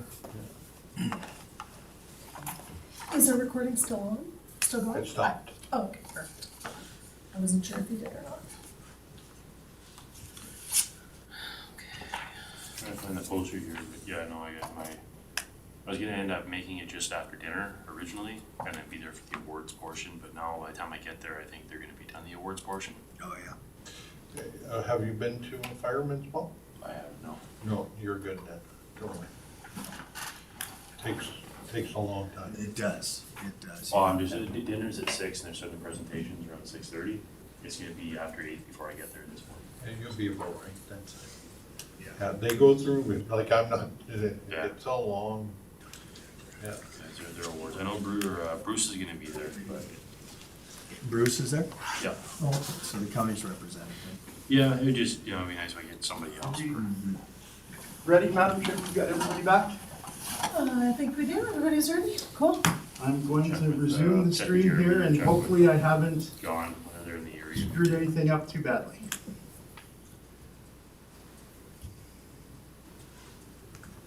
Yeah, I just lost today too. Guys, just a point of order.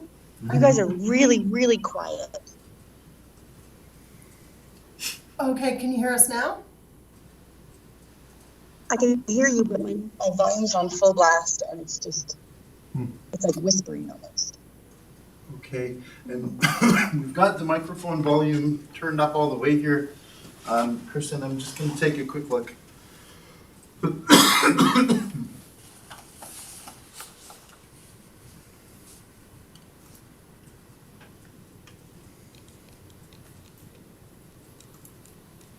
How's the shoulder? I see you're raising that arm. Oh, no. Like this, Oh, okay.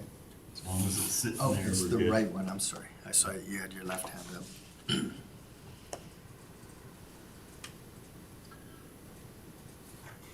Yeah, we should be streaming together. Yeah, I'm sorry, Kristen, I can't see anything here that I can change on the settings. Maybe it'll be easier if it's just us in the room now as well. Can you hear us okay? No, like I said, it's still like whispering almost. Where in the room is the microphone? There's 3. Where are your lights? See the green light above? Okay. That's your microphone. Oh, okay. Any ideas, Gord? The only thing I can think is her volume on her computer's turned up. That's the only thing I can think of. She said it was up. Yeah, it says you have maxed. Yeah, it's up all the way. Are you wearing headphones by a chance as well, Kristen? Only I know on my. Nope, Oh, okay. nope, I just have my cell phone just because my iPad was not updated, so I have to use my phone. Gotcha. So no, Okay. we'll just, maybe use hand motions. Okay. We'll try to be louder without yelling. I'll send a text to Nikita as well, and we'll just see if there's anything we might be able to do. Awesome. Okay, and then once you're ready, Bert, if we can move on to new business and 6.1. Okay, wonderful. So thank you very much, Madam Chair. And moving on to the budget. So our budget discussions are currently underway for the 2024 budget year. We do have both an internal process and then a public process for additional public engagement and all of that will come early in the new year once Council has given approval of the tentative budget for 2024, which is slated to be, now I think I have the wrong date. I wrote December 24th. Is that correct? 24th? Yes. That is incorrect. Yeah, that's what I thought. 20th.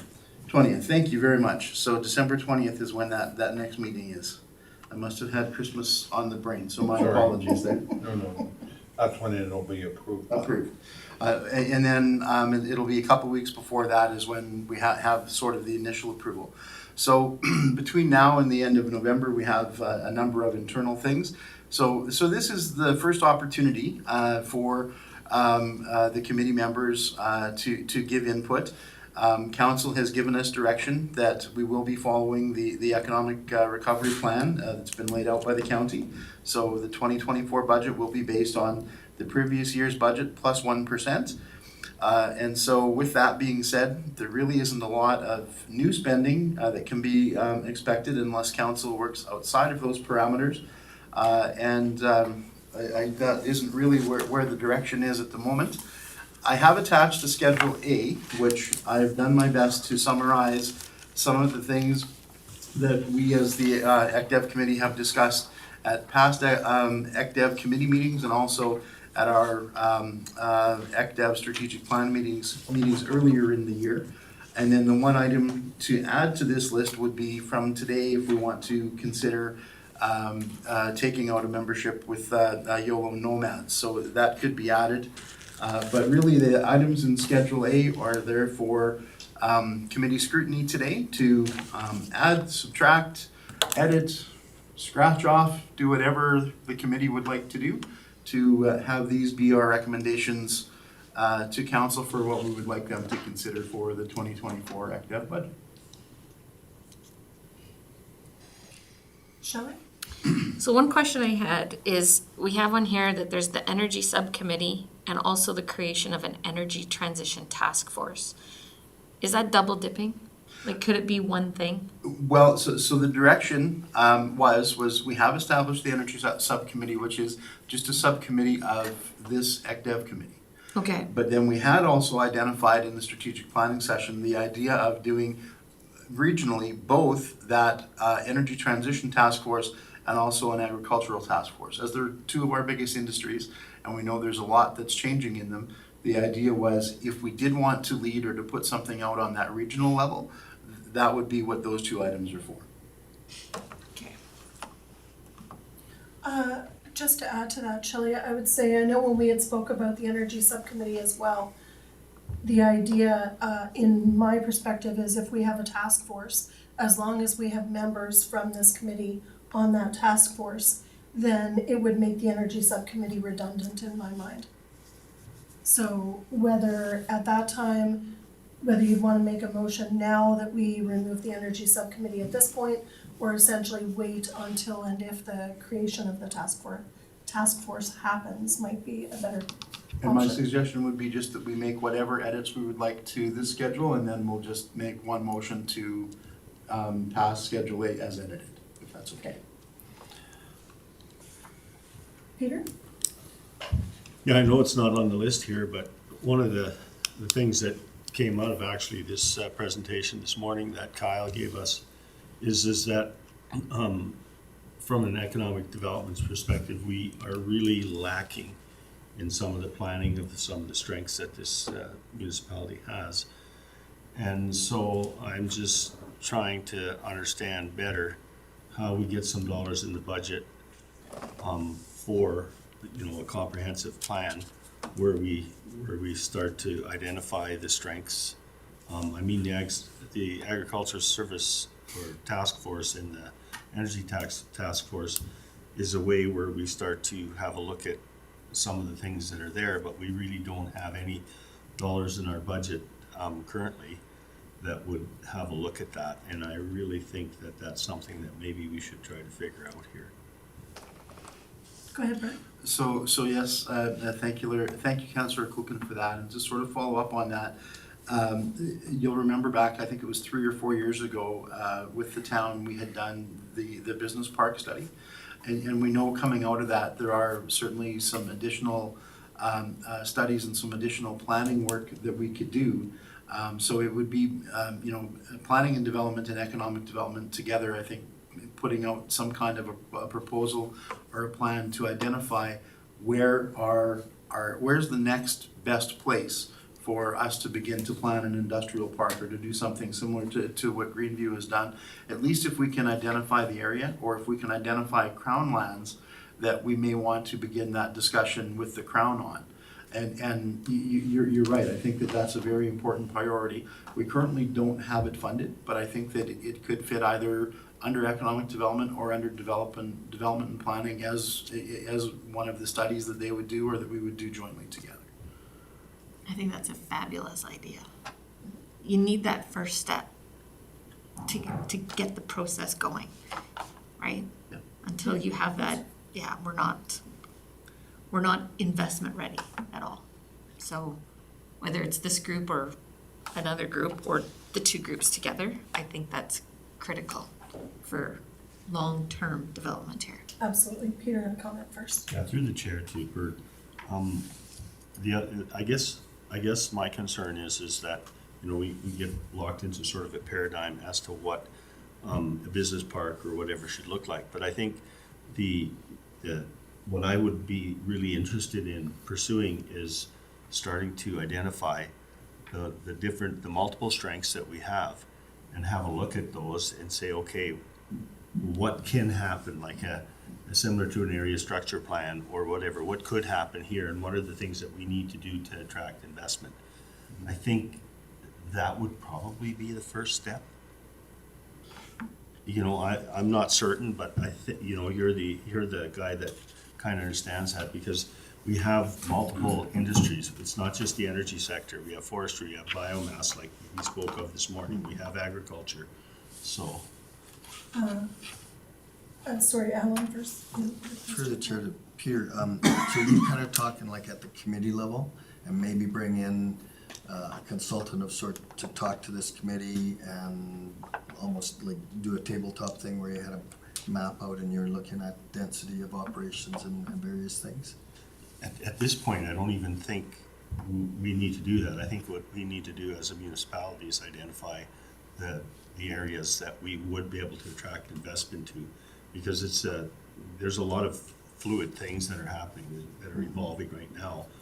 And so once we identify that, then I think we're in a place where we really need to have somebody come in, because my understanding is from that presentation this morning is that he had a lot of resources available to him after the fact. And we haven't even entertained exactly what we want to do yet, but I think that would be the next step. Absolutely. Sorry, Bert. So I almost wonder if for budget purposes, the way to maybe encompass all of that would be to say something like, we would like to set funds aside for investment readiness or to explore investment attraction. And much as we did with last year's budget where we had some money slated for developing guides, we could maybe just do it as, that kind of an item with the details to be sort of further determined. But at least that would put it onto the radar. It would give us an opportunity to identify what the amount set aside may be, and then we can work within the confines of that. Alan? So I'm just gonna spin this a little bit back to like a practical real world, what's actually happening. One of the things that this committee has talked about at length is the fact that we task Bert with a laundry list of things and he can only get so much done. What I'm hearing Peter say is that the initial first step of identifying is probably best left to administration and whatever plan devices they use to help them. But then that's one more thing for him to do. So what I want to come back to this number one on our bullet point was creation of a half-time administrative position to support the EDO. You know, some of the things that he does on a daily basis, like organizing parades and this RFD that we have, this food raiser, his time could be better spent on economic development activity. And if we had somebody to lighten that administrative load for him, I think some of the wish lists are easier to accomplish because we've got our expert spearheading them. I agree with that as well. And actually, I had kind of prepared myself a comment in regard to supporting evidence to me as to why we need this half-time administrative person as well. And as it turns out, the information that I prepared actually ties into what Peter said and also ties into what you said. And I just wanted to go over a few things and then I can kind of bring it back with what I think might be something that could help us going forward with it. Just essentially, I think what we need to look at is potentially a sustainable growth task force, might be something that we could call it. But basically, one of the things, particularly with this budget coming up that I'm concerned about right now, is when not strategically managed, large-scale projects can actually impede the growth of a region. And as wonderful as it is to get large-scale projects, and it's something I personally am a champion of, and I really want to see these projects come to an area, it's not something that's common knowledge that a lot of the time it can actually set the businesses in our region back in the long term. And evidence of that's not just the businesses. So 3 specific points in relation to that are, number one, when these projects are awarded to a prime contractor from outside of the region, the prime contractor then comes in, they most often have subsistence in their rates, so then they poach workers from existing companies within our region. And what we're talking is approximately $200 per day, which works out for the average worker to be the equivalent of about a $6,000 per month increase in their wage. Over a 3-year project, you're looking at $216,000. That's over and above their regular wages. That's why a lot of these workers, it's a no-brainer for them. They might leave a company they've been at for 10 years that's treated them well and been loyal. Then what happens, these workers leave to go to said project, and then those companies are forced to bring in other skilled labor from outside areas to honor the rate structures that they have with their clients already. And in most cases, they're eating the cost of the subsistence. They can only do that so long before their companies are no longer viable. This is something that's been ongoing in boom towns all over Alberta for decades. And it's some of the reasons why you see some areas that are not really further advanced than they were in the 70s, although they've had a lot of projects. There are ways to mitigate that, but also, so the second impact is to current businesses that don't lose their labor, but because they hire these local service companies, then now these local service companies cannot provide labor, so they have to go outside of the area, pay travel costs, subsistence fees, and so on. So it's increasing the costs for our existing companies. Just a sec, Alan, and I'll wrap up this part. The third one is these existing companies are the companies that sponsor and support our local community organizations. They're the companies that sponsor our hockey teams or our football teams or the community page in the newspaper so that organizations can advertise for free. So these are some of the long-term impacts that can happen after when a big project comes to town. So we have the boom from that project, the project leaves, and these are some of the remnants that are left behind. Now, there are ways to mitigate these issues and we can prevent them from happening. So with something like a sustainable growth task force, then you can bring all the partners together. You can do things, for example, like have hospitality industry sitting at the table, community organizations sitting at the table, and your large project creators, so that when there's an event Like I was recently at a meeting and I can't remember specifically what the two events were, but I believe they said in February, maybe you might remember this actually, Rufkush, but in February that there was gonna be two specific events and the hotels were already announcing they were full. So this is an opportunity for examples like that of how a sustainable growth task force could come together. They could coordinate with project creators in things like when they're doing their scheduled days off to allow for the community organizations to align with those days off so that the hospitality industry can serve both purposes. And then it won't have a long-term detrimental effect on things like a Taekwondo competition, you know, where they don't want to bring something like that back into our community because they couldn't get hotels or access to restaurants when they were here before.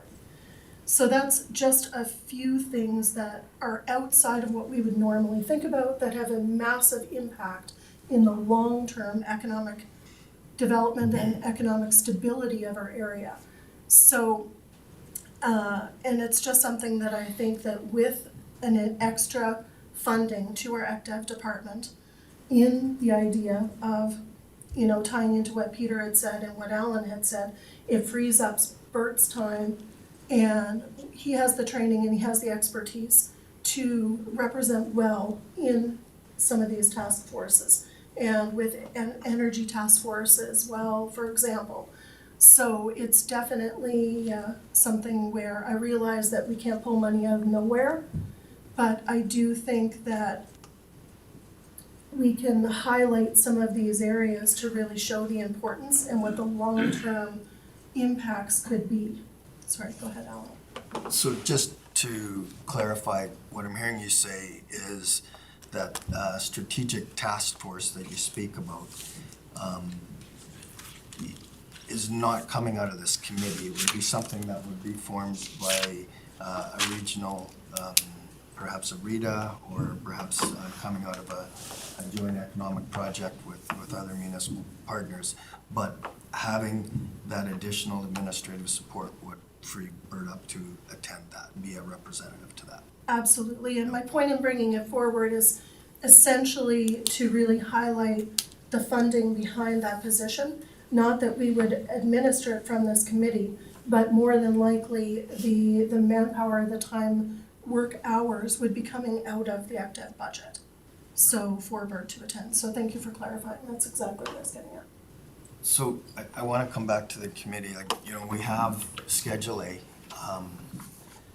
The first bullet point is this creation of a half-time administrative position. It doesn't mean that council is going to endorse that idea, but is that something that we want council to review, and we want one of us council members that's sitting on this committee, when this piece comes up, will speak to why we feel that half-time administrative position will bring value to not just the committee, but to our department. I would just want kind of what Al's saying there too. Given our organizational structure, this is obviously something that's going to come out of the budget for the whole, more than just this committee. And I do agree that Bert is overtasked in a lot of what he has going on and kind of running around, kind of handle everything. But he's not the only one. If we're going to try to warrant the position as far as the creation of somebody else, another employee with the CAO, I'm pretty sure that they can find another person or another position who's in the same boat that Bert is at the administrative level that would warrant somebody else coming on there. They could fill kind of two roles. Okay, Ellen and then Peter? And so what I'm asking this committee is whether this committee wants us representatives from council to bring it forward. We're not going to make the decision now, and your point's valid that the whole administrative team is understaffed. Yeah. But this is something, Reeve Cush, that this committee has talked about for a whole year. How the delegation of responsibilities that he has includes so many things that are really not ECDEV related, and it doesn't allow for a good use of time. So my question is, do we want this committee to do that? So if we do, are we asking to accept the recommendations in Schedule A? I know I have a comment still on a couple of other items, but definitely, I support that for sure. And I know Peter also had a comment. Well, just through the chair to Bert, I think that what we need to do is we just need to support the fact that there's a necessity to really start looking at economic development, and in order for that to happen in an effective way, we probably need to put staff in place, and then it's going to be up to administration. So I think it's a moot point. I think that first bullet point is valid, and I think we should bring that forward. Okay, and Shelley? So I see Kristen has her hand up too, so, Oh, but I'm gonna sorry, go thank you. first. I completely agree with what Peter has said. I think Bert needs a little bit more support so we can truly focus on the economic development port that we're talking about. If we want to do anything, our long-term vision is to do anything like the Gig Hub, we need more of Bert's time to start kicking that off and leading that to get us there. And if we never start, we'll never get there. So I think this half-time position is important, very important, in order for the economic development and the planning for the county to proceed. I agree. Kristen? Hello. I have a couple of points. One thing, just speaking to the first bullet point, we had talked, I think, at the last meeting about, I think it was growth taking up about 20% of Bert's time. And I think we had talked about, or Alan had said something about, is that going to continue, or can we pull back our EDO from growth so that he can focus on our municipality rather than that? I'm just wondering if that was something that we had, anybody else wanted to talk about? Because then if we get 20% more of Bert, do we need that half position? Because that would be half of a half, almost a quarter. Next point is, did we decide about if we needed that energy subcommittee and the task force? Did we come to a answer about that? And sorry, last point, because people might be getting loud in here in a bit. Just looking at, it says the promotion subcommittee. I think when we talked about the promotion subcommittee, it was about things for the trade fair, et cetera, et cetera. And I'm just wondering if we could maybe change the name of promotions to maybe something like communications or something of that sort, just so that it doesn't look like we are just focused on what trinkets can we give away at the trade fair, but rather how we can promote ourselves. Excellent points. So the first one, I guess, was to Bert about the time for growth. So the update that I wanted to give to the committee is, of course, we're out of the tourism season now, and so the time that I had been putting towards on the Wild Alberta part of things and with our evening meetings and all of that with the Wild group, just due to the seasonal part of things, that's concluded for now. And we are waiting for the RITA board to make a decision on how they want to proceed with Wild and how we're going to be approaching that for next year. So there's some updates and some more to come there, but right now that's created a little bit more time. Yes, I have actually attended two one-day RITA events, both within the last 2 weeks. Last week on Monday was a regional investment initiative, but that was with the RITA and with Travel Alberta. And then the Monday before that was the regular RITA meeting, followed by a stakeholder session. So it is still taking up time, but it's time at the meetings and at the RITA events themselves. I'm not doing the background work and things that we were before. We have, of course, been approved for the rural renewal stream under the AAIP, and the RITA has set up an AAIP rural renewal committee. And so any of our inquiries that come through on the immigration side of things, just cross my desk and get forwarded to them with a, hey, please handle this. So some of it is eased up and is flowing a little bit better. And as we move further down the path of the RITA having an executive director or a contracted company in place for the executive director, other than attending the RITA meetings and providing some of those supports, it has created a little bit more time being available.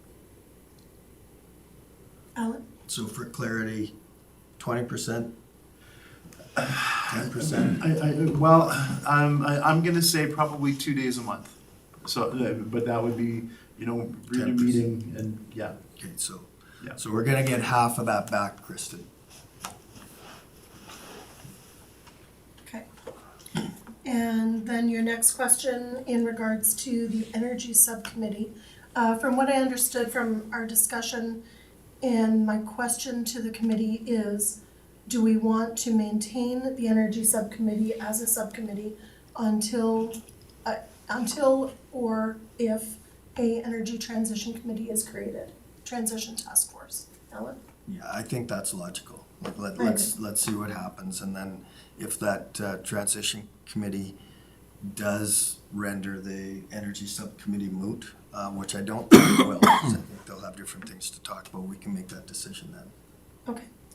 And then your third point, Kristen, the promotion subcommittee and maybe changing it to communications or something of the like.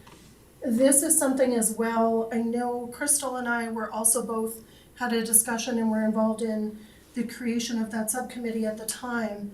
And what we were talking about was things like having infographics set up so that we could share information at the trade fair.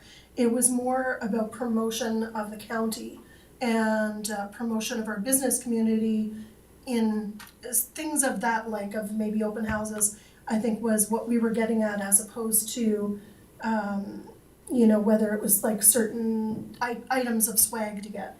So I like your idea with the communication strategy and think that that could tie into our communications conversation that's going to be next under new business.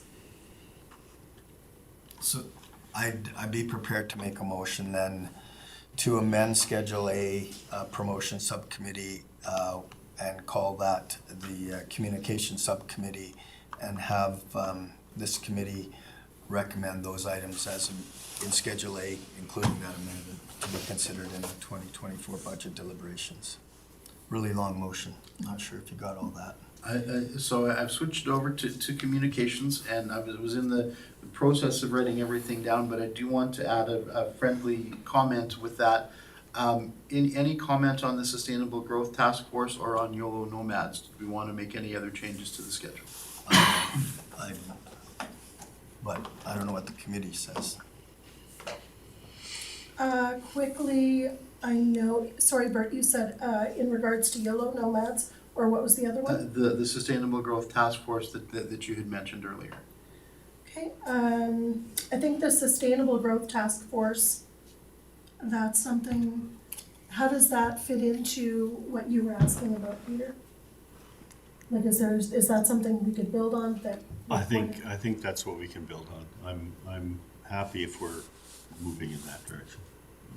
Okay, so then I would like to, oh, sorry, go ahead, Alan. So that committee hasn't been struck. It's not going to be struck out of this committee. We just talked about that it would likely come out of either a regional committee or like a joint liaisons committee. Absolutely. So I think we can just keep it in our work plan as something that we would like to see council move forward. Perfect. Should we include that as a note under administrative position, as should we have support under that first bullet? I don't think so. This is just Okay. budget, right? Fair enough, cool.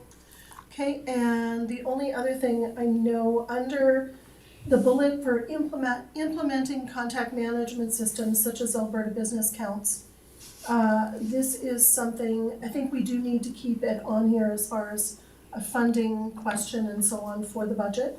I would like to maybe add or ask if we should be referring this to the communication subcommittee when the time comes, is basically, something that a contact management system would be something that committee could also look at And bring back here. and bring back, absolutely. So no money for this year, but something, so it's more of a work plan, it's not really a budget? And that's, the reason you had it on the budget, if I remember correctly, Bert, was just in looking to ask for additional funding for that contact. Yes, through our strategic planning discussions earlier this year, that was one of the items that had been identified. So I wanted to make sure that it was here so you could have the discussion. right? For that purpose, I think that ties into funding for communications, whatever that looks like. So for that reason, I think that it would be a good idea to leave it on the list. And just another quick point was in regard to the conference attendance bullet. I think we could actually potentially, and I'm asking the committee what their thoughts are on removing this, because the committee bylaw, the Woodlands County Committee bylaw, 59222, it's already states that no more than 2 members at large can attend for a single conference. So I'm wondering if that already exists, if we'd be creating something additional. Yes, and you are correct, that is within policy. Now, I know we did have the special directive this year to take everybody to EDA, and we did that, but we can certainly follow policy going forward, and so if you feel that's moot, we can sure strike that. Ellen? So, seeing as we have our CEO in the room, how does the Ag Service Board differ then? Because they send all of their members at large. Madam Chair, through to Councillor Dean, I guess the question is, the policy is your policy about No, that's Well, remember- within the terms of reference for, it's in the terms of Yeah. reference? for Okay. the council subcommittees. though. Excuse me, it's actually not in the terms of reference for this committee. It's in the committee bylaw itself. I Yes. think it's 10.2. But is the Ag Service Board, is that a council committee or are they a separate That's- board? They're under the Agricultural Service That's- Board Act, okay. so. That's it, yeah. Okay. Okay, it's actually 10.3, so of our bylaw. Okay, Under the community service, or sorry, under the committee bylaw? Council Yes. committee bylaw, yeah. yes, the council committee bylaw, so, and which was relating to all of the committees that were governed under that bylaw. Okay, so we can strike that one, and then also the final point, because we didn't have discussion on this one yet, was about the Health Professionals Attraction and Retention Committee, the HPARC Committee, and has requested $2,500 in funding to assist with their annual operations. These include hosting a barbecue, celebrating Rural Healthcare Professionals Week, etc. And my question with that is, yes, actually, just if there's comments on that request first. I have my hand up. Okay, hi, Kristen. I sorry. obviously would speak for it. I don't know if this is the right committee for it, or like if it should be an ECDEV, or if it should just go straight to, as a request from HPARC to the, council, but obviously I'm in favor. Oh, no! One thing I would maybe highlight on this is we do have some money left over in our ECDEV budget this year for things that we didn't spend, like International Small Business Week. I know we have $1,000 from there. Yes. Small Business Week this month, I believe we have $1,000 from there, that as far as I know, there's nothing slated. So is there other areas of our current budget, Bert, that maybe, So there are the sort of the main areas where we have allocated funds that haven't been spent this year. So one is, yes, you're correct, the International ECDEV Week. Conference and travel expenses overall have been lower than expected, so I wouldn't recommend that we reallocate or change those, but it gives us lots of capacity for next year to attend a wider variety of conferences and events. Parade costs were a little bit lower than expected this year because the July 1st, the Canada Day Parade was canceled, and 2 of the other ones we ended up not doing. And then for the ones that we were in, I was able to kind of be a little bit more frugal with some of it. The big one that was the change that wasn't expected was the Chamber of Commerce sponsorship. Last year we had committed $5,000 to be a platinum sponsor at their economic forum, and this year they dropped that to a $1,500 partnership. So for there's a $3,500 direct savings right there. So that's certainly one part of it, and because that's a sponsorship piece, if you were to slide just that piece across to do the health professionals attraction and retention, that would keep us within the confines of where the current spending is. And there's probably a few other things that are in there too. I mean, we aren't fully through the year, so given the information and what I have so far, I tried to identify some of those bigger items. Those are some of the big ones. The two that have been sort of questionable the last couple of years, but they have gone forward, have been the sponsorship and the amount for the Career Expo, and I'm happy to say we were back full force with the Career Expo this year, and that one, that allocation and all of that I think should stay in and should be the same going forward. The other is the 5,000 for the summer boot camps. We weren't sure post-COVID how those were going to go and how they were going to hold them, but again, that was a very successful event. Once again, this year, we had wonderful participation and support from our fire and from our safety admin staff, and they attended and they were part of those sessions for the summer boot camp, and so I think that one is pretty solid and should stay. Those were really the main ones that I've identified so far where we might have some wiggle room. Okay, Alan? So I've made this comment before. I think EDC and this committee particular kind of becomes a catch-all. And like this RFD that we're going to be dealing with and the parades are an example of that. And I don't think you're going to be able to stop that, because when things come into the county, admin has to find a place to put it. And so, you know, this one is landing here. Is it really ECDEP? No, but does recruitment of health professionals have an economic payoff? Yes.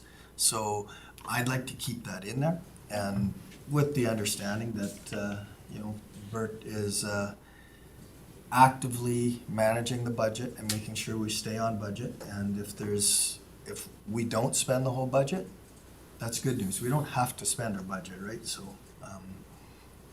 so I'd like to keep that in there. Okay, and I just have one clarification question, Kristen. I know we're hearing, you know, in our thing here, we have the Whitecourt Health Professionals Attraction and then H Park. Just for clarification, I realize, and I remember, I think at our last meeting, you had mentioned half of the current staff live in the county. Is it a regional committee, or is Whitecourt in the title? What's the correct name of the committee?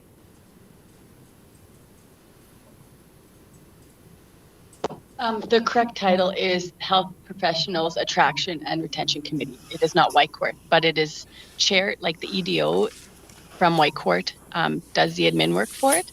But we would have Woodlands on absolutely all of the merch or paperwork and everything like that. We really want to collaborate with both.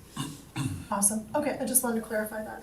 So other than that, Thank if you. there's no further discussion, Ellen has a motion on the floor. So technically, I guess, yes? So if I can just read the motion back, Councillor Dean, if I've captured it properly. What I have is that we would amend the word promotions to communications and then adopt the rest of the page as amended. So those amendments would include scratching the point on conference attendance, adding to the point on contact management, that we refer that to the communications subcommittee in 2024, and we would delete the name Whitecourt and just call out the Health Professionals Attraction and Retention Committee. Yeah, Thank you for sounds catching like- that, Bert. You're welcome, thank you. And sorry, I think I was a little premature with our motion. We went through that. Well, we did a good job going through that. And end of the day, it is what we thought it was going to be, but good job, Chair. Okay, awesome. All right, and then if there's no further discussion, I will call the question. All in favor? Kristen? Awesome, motion carried. Thank you. Now, I do have a quick question, and this may be point of order.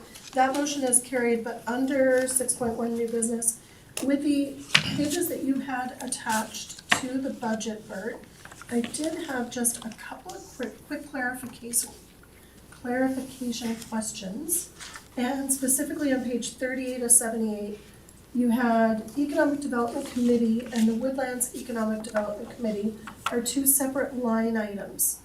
And I was just curious, one's like 13,000, one's 16,000. And I was just curious what the difference is between those two line items. So they are all part of the budget, but with the Excel file and with the way that the recording is, so the economic development general.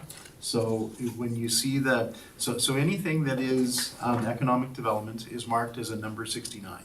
And so that's, you'll see when we go through the budget codes, everything is 6910. Everything is number 69.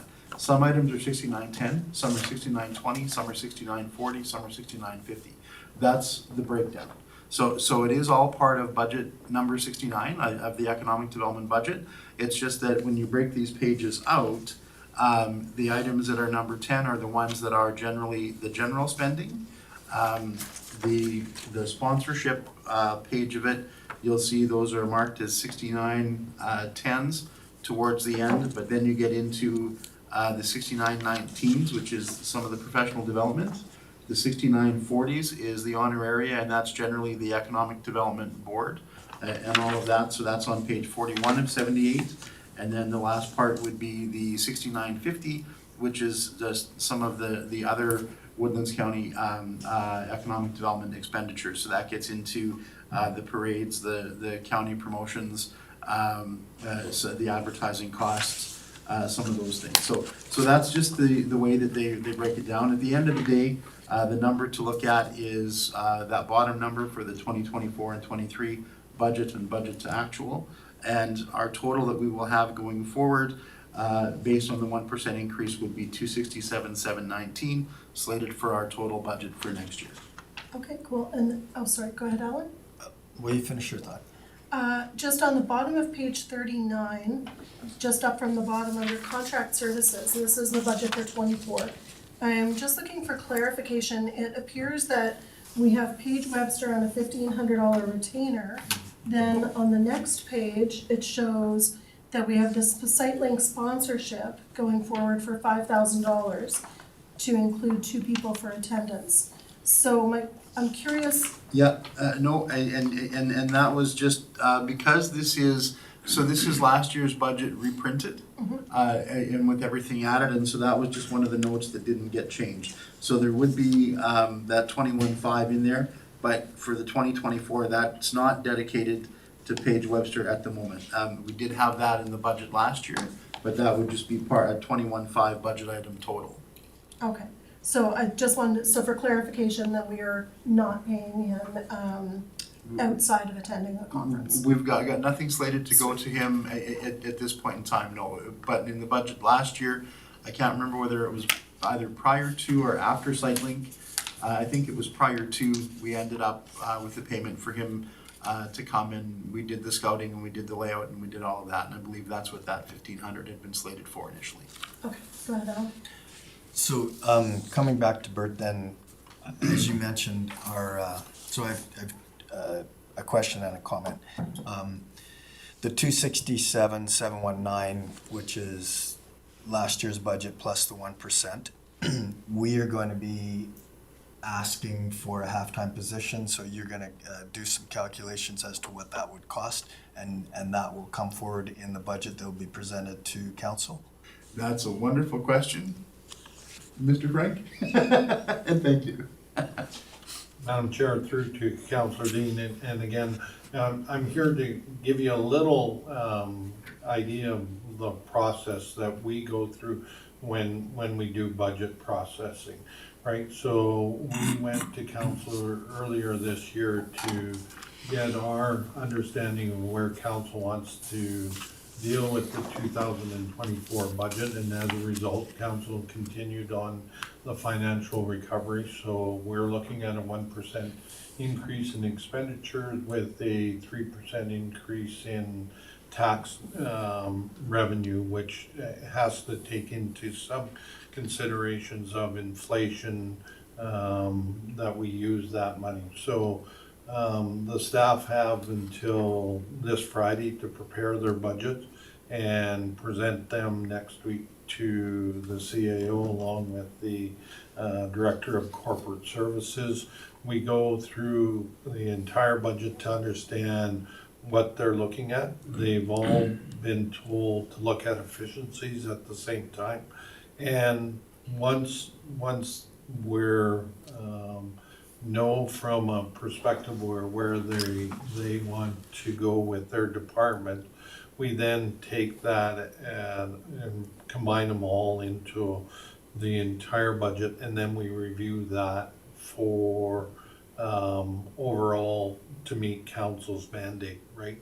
So what I'm saying is your recommendation can go through administration, we'll look at it, we'll let council be aware that that's what proposed. However, in the overall scheme of things, it may not make the cut, or it simply can be combined with another cut, because I do know another department is looking at a similar position.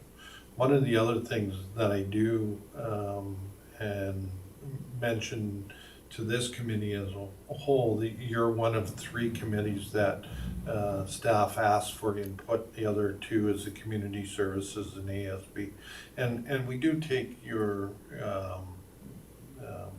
suggestions and input seriously, and some of those are great ideas that we wish that we could implement. However, unfortunately, it comes down to resources, time and money, right? And that's some of the time is where we have to make decisions or recommendations before council. So the short answer, or the long answer, I guess, is we'll put it in the budget, we'll look at it and see at the end of the day if there's money available for that position and the other initiatives that you have.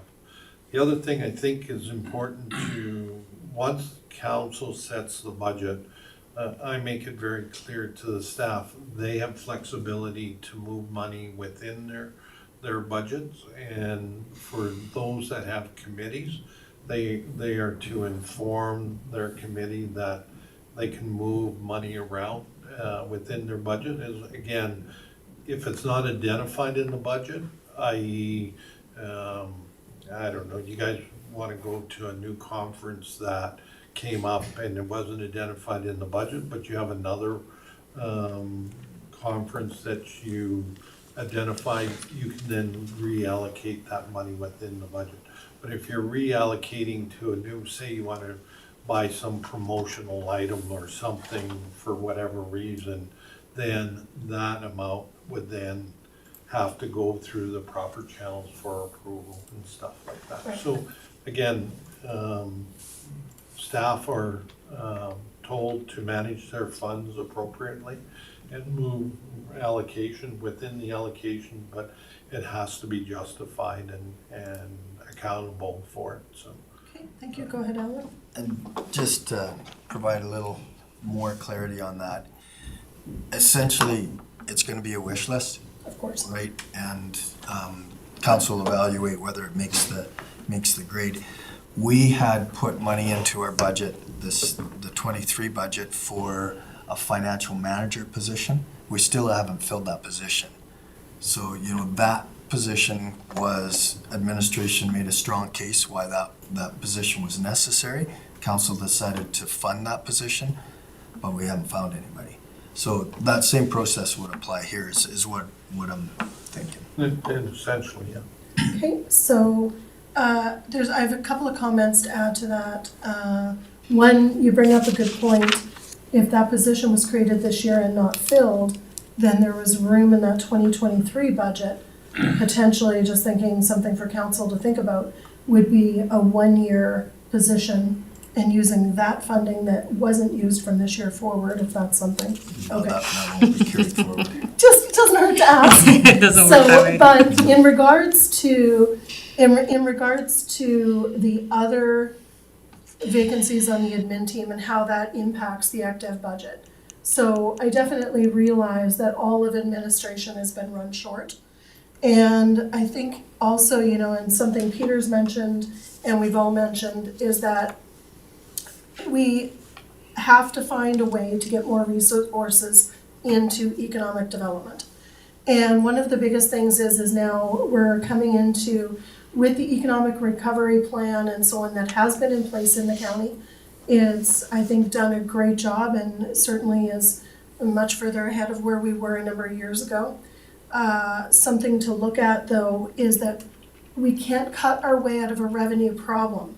And that's something that I really would love to scream from the rooftops, because I think that when it comes to economic development, it's something that because a person isn't seeing a line item that we got this return on investment, that they're not understanding what the long-term return on investment is in economic development. And we're in the position now where whether you're a municipality or whether you're a company, you grow or you die. And if we're not growing our tax base, then we're putting ourselves in a very precarious position going forward.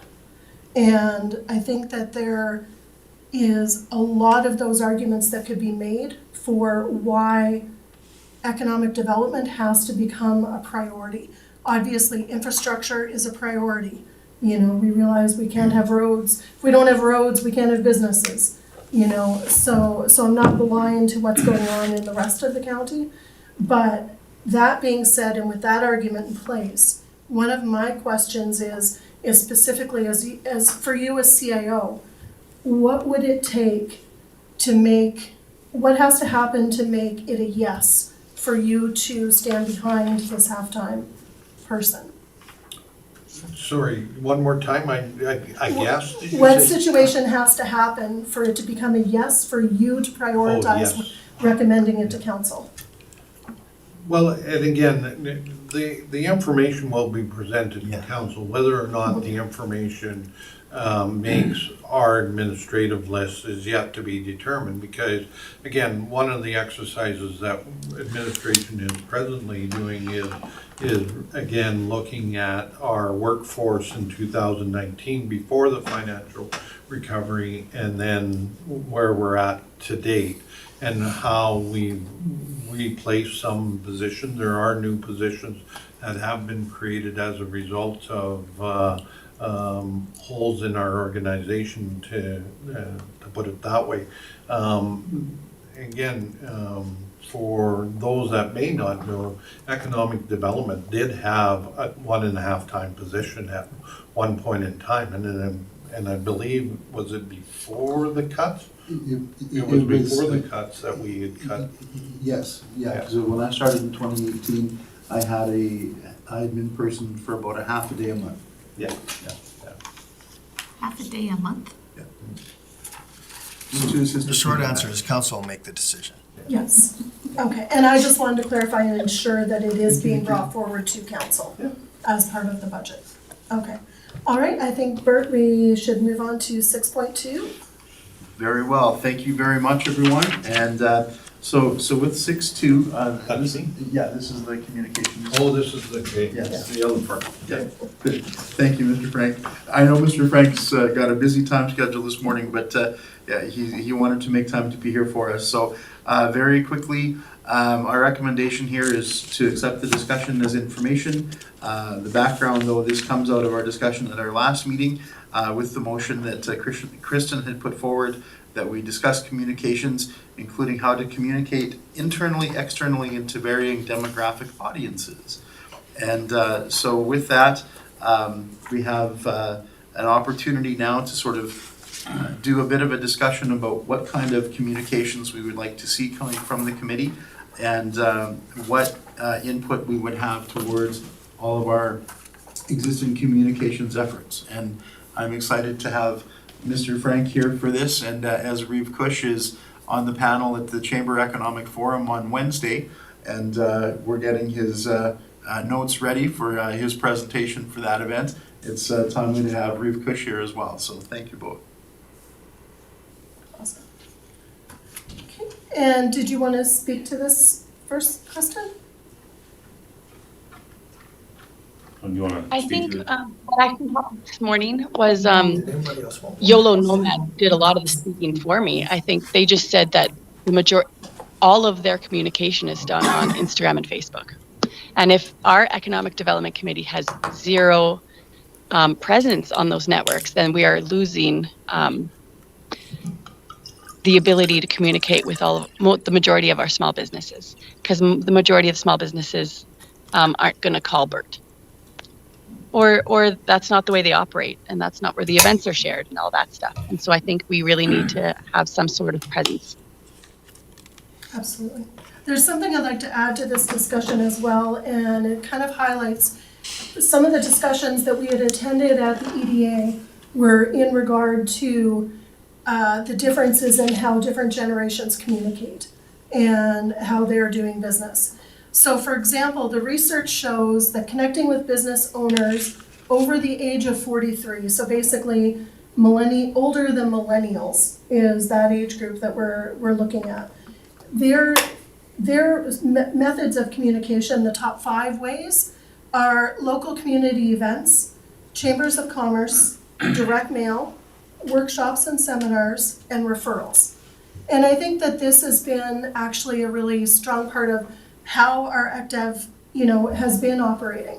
Going to local events and the Chamber of Commerce and Growth Rita and so on. So these are all things that have been taking place, and traditionally that's the way it's always been done. And that's the way it's been done for those age groups. But now with the change, and especially with the demographics in our region, and looking at how millennials and younger communicate, their top 5, number 1 is leveraging social media, hosting networking events, offer value-added content, meaning create and share content that's relevant and valuable to their business in the form of blogs, webinars, podcasts, or ebooks.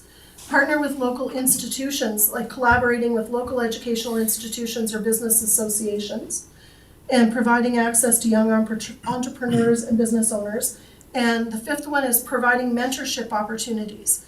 Young business owners often seek guidance and mentorship. Offering these opportunities can be a great way to connect and build relationships. So essentially, the largest part of our developing and growing business community fall in that age category. Okay, and those 5 tasks out of 10, those 5 we are doing, and we are missing the communication with those demographics. Go ahead, Kristen. Sorry, thank you for Patricia for, I'm not very good with words, and so you're good at kind of moving my ideas forward with that. I do want to first say that Bert does a very good job communicating at the trade fairs. He's very approachable and all that stuff. So that is not at all having to do with Bert's work plan. It's just having to say, like, our committee hasn't had any presence in these areas. So I think that's just an opportunity that we have. As well, at the last meeting, Shelley had really reinforced the idea that Facebook and Instagram, et cetera, is not the place where these big businesses are doing their business. So just reinforcing that we're not talking about those big, we're not talking about gig. We're talking about me and my Belky Gardens, right? We are the ones doing stuff on Instagram. I'm not the one calling. So just making sure we differentiate between the 2 different markets. Absolutely. Go ahead, Bert. Thank you, Kristen. Awesome. You're welcome. So I missed this discussion. I left the meeting just prior to this. Okay. What I'm getting is that the committee feels that we're missing the mark on certain communication mediums. But what does the committee want to do going forward? We have a communication officer at the county. Are we asking for the committee to, through Bert, send items that we would want our communications officer to communicate? Is that what we're asking? Go ahead, Kristen.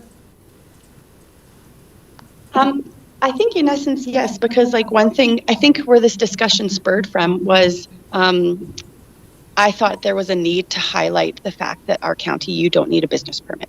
So I said, where would you advertise or where would you share that information with the small businesses, letting them know that they don't need a business permit? So maybe they would actually apply for our business directory. And that's where the discussion was. The majority of the communication is done in person or via email if they call or email Bert. And I thought that was missing the mark on the small businesses. I thought maybe the communications people could do like ECDEV highlight of the week. Hey, you don't need a business permit. ECDEV highlight of the week. Hey, we're ready for action. Let us know how we can help. I don't know, something of the sort. But, and I think at the last meeting, Bert had said that communications posts about 4 to 6 things or something in that range a day, and that there might not be enough space for ECDEV. And I thought maybe there should be. Fair enough. hopefully. Thank you very much, Kristen, and I think that's a good summary of kind of where we're at. I know, and this was something that we had sort of addressed around the Wild Alberta table as part of, you have to consider who's your audience, what's your message, and how do you make that mechanism sustainable. And so with Wild Alberta, it was interesting this year to have podcasts and have not just the printed Wild Alberta guide, but we were actually offering profiles for each of the participating Wild Alberta businesses and all of that. And so that's definitely very much tourism focused and tourism centered with a tourism based message. And the idea is to do that on an annual basis through the Growth RITA, because of course Wild is an operational committee of growth. And so that was sort of how we addressed it on the tourism side of things. I completely agree. There probably is more that we can communicate, and there probably is a broader audience that we can communicate to. And I know that our site selectors have identified that, LinkedIn is the place to live for them. So if the focus is we want to stay in touch with site selectors, we want to focus on other economic development professionals, on the investment attraction part of it, LinkedIn's probably the platform. As YOLO Nomads and as everyone has mentioned, reinforced this morning, a lot of our small businesses are on Facebook, and that seems to be the part of things. The existing channel that we have for Woodlands County is through Facebook. The other channel that we have, so we have that Barrhead area emergency alert system, and for Woodlands we use it solely for emergency alerts. But in the Barrhead area, they use it for some of their events and for some of the other things that they're putting on as well. But it is part of a bigger conversation that, how do we communicate information out from the municipality? And we have both that internal audience, which generally we see to be our county residents, and that's where a lot of our communication efforts are focused now, versus and as we've heard through YOLO, this is a much more focused kind of an advertisement out to a specific market sector. So I think the questions would be, who are the audience we want to have? What's the message and how do we make it sustainable? And those are all questions that maybe we can address at that communication subcommittee to talk a little bit more at depth on this and explore maybe what some of the options could be. Absolutely. I definitely think that this is a great opportunity to bring it forward to the communication subcommittee. And I think that we can look at pages like, for example, Whitecourt Economic Development on Facebook. So the types of posts that they do is they'll share a new business in their area. They'll share, a community futures event. They'll share events, about the business support network, etc. So those are the types of posts that they're making that have actually been really valuable. How they built some of their following was they just created a sponsored ad on Facebook. And that's something that I know in the county here, they created sponsored ads on Facebook to do to promote the photo contest. We just had some for the photo contest. Exactly. So it's something that's already been done, and it was already done to promote the photo contest. So we already have people in place that have the skill and ability to do this. So it's not something that would really require a lot of additional time and funding.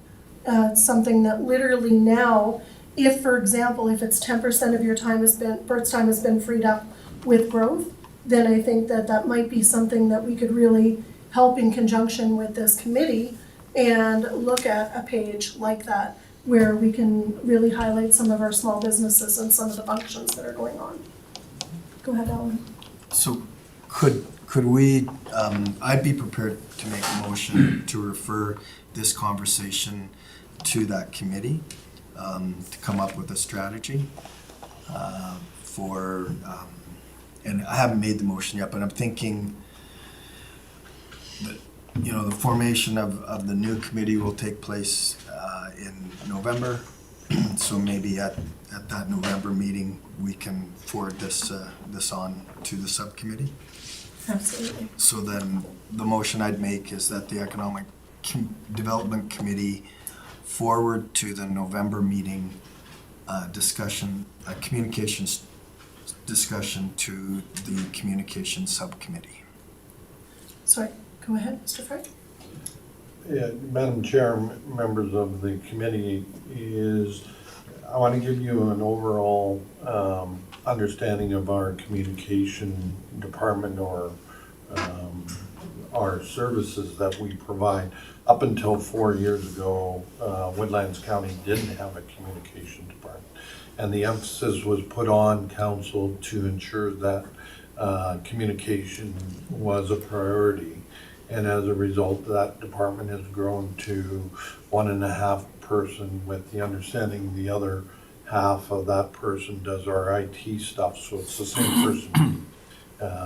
Again, it goes down to time, money, and resources, and we rely on each department to provide their content to our communication department to have it relayed in the various websites, newspapers, Facebook, and those type of medias in regards to that. So as, again, previous conversation, your EDO is very taxed. You've recommended having a half-time person. So part of that process as you move along in 2024, that might be a possibility where your communication will start to grow if you have additional resources and additional funding to do that as well. And I think it's also important to understand that we're in the process of doing a communication plan that will give council further understanding of where we think communication should grow in the future. So again, so there are a whole bunch of pieces coming together.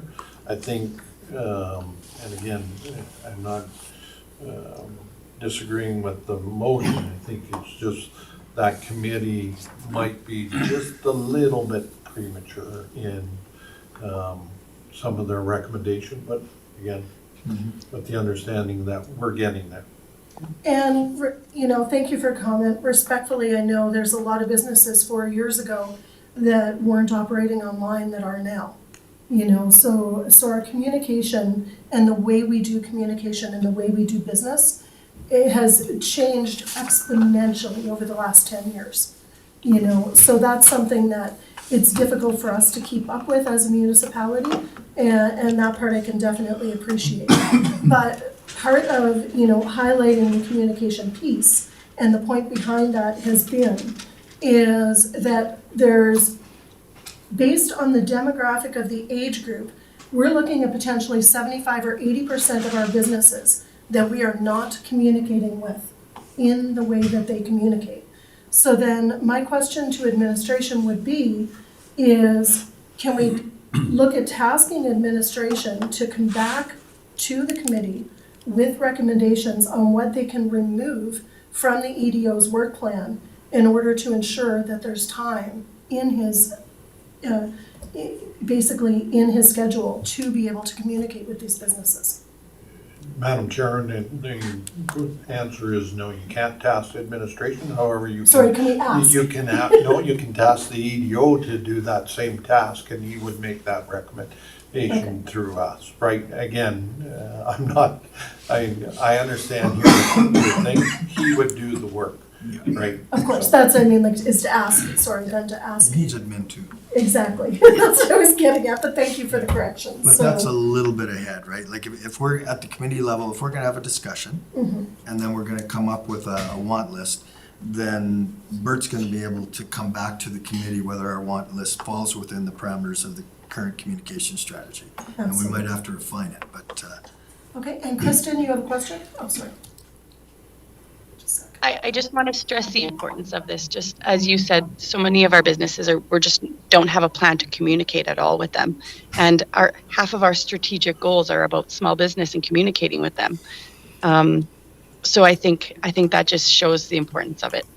I agree. Mr. Frank? I think the other important factor that you do when your committee gets together, invite our communication team to that meeting so that their input is there.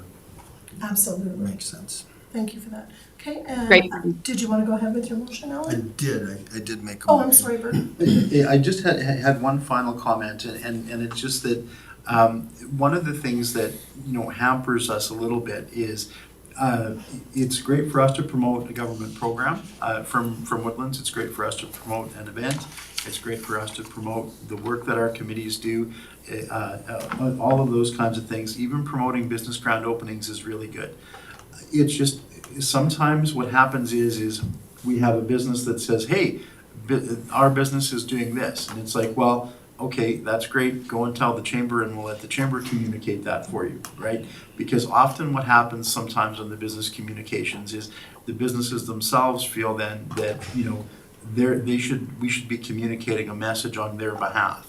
And we've had those kinds of inquiries quite a bit. So there is a line there that we Absolutely. need to make sure that we have defined and that we have an understanding around. But that's all something that can go to that subcommittee, because it's one thing to say, yes, hey, we want to promote our businesses in our business community. And we can say, hey, look what business A has done.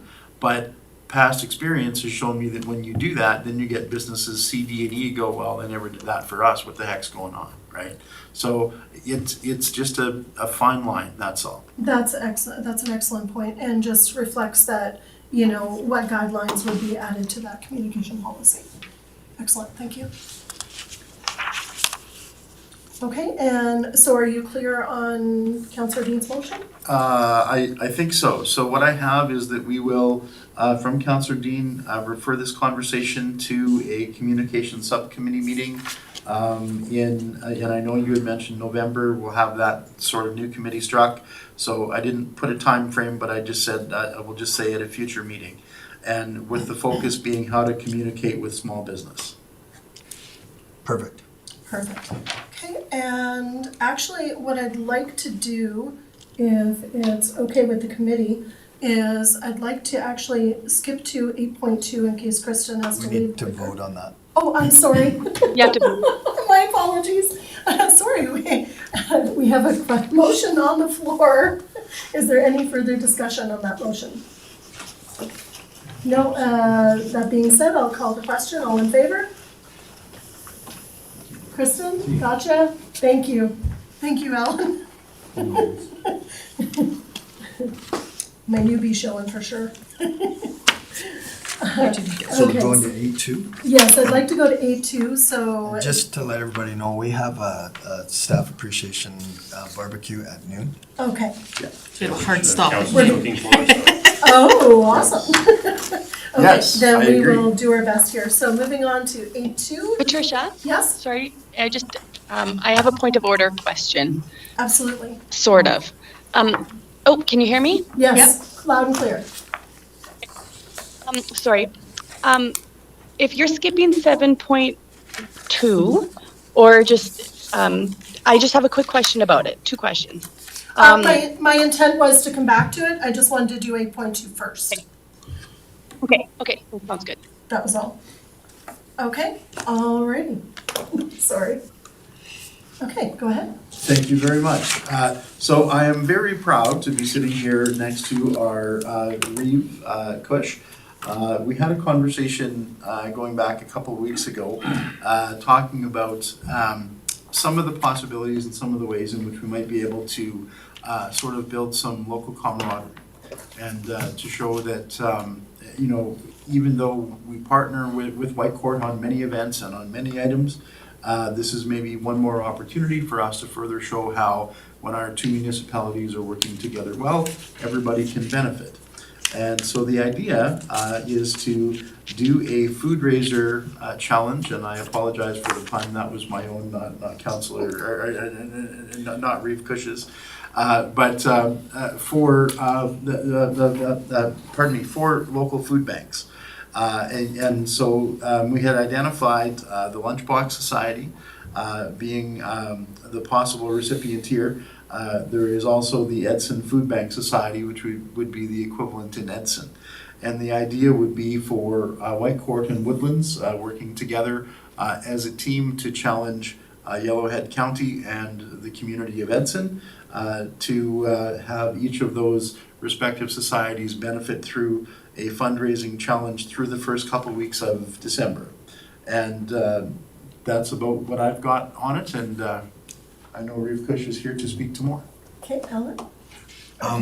Sorry. Love the idea, like how could you not? I just, again, I need to make this point. Why is this on an economic development committee meeting? Like, does this not scream community service?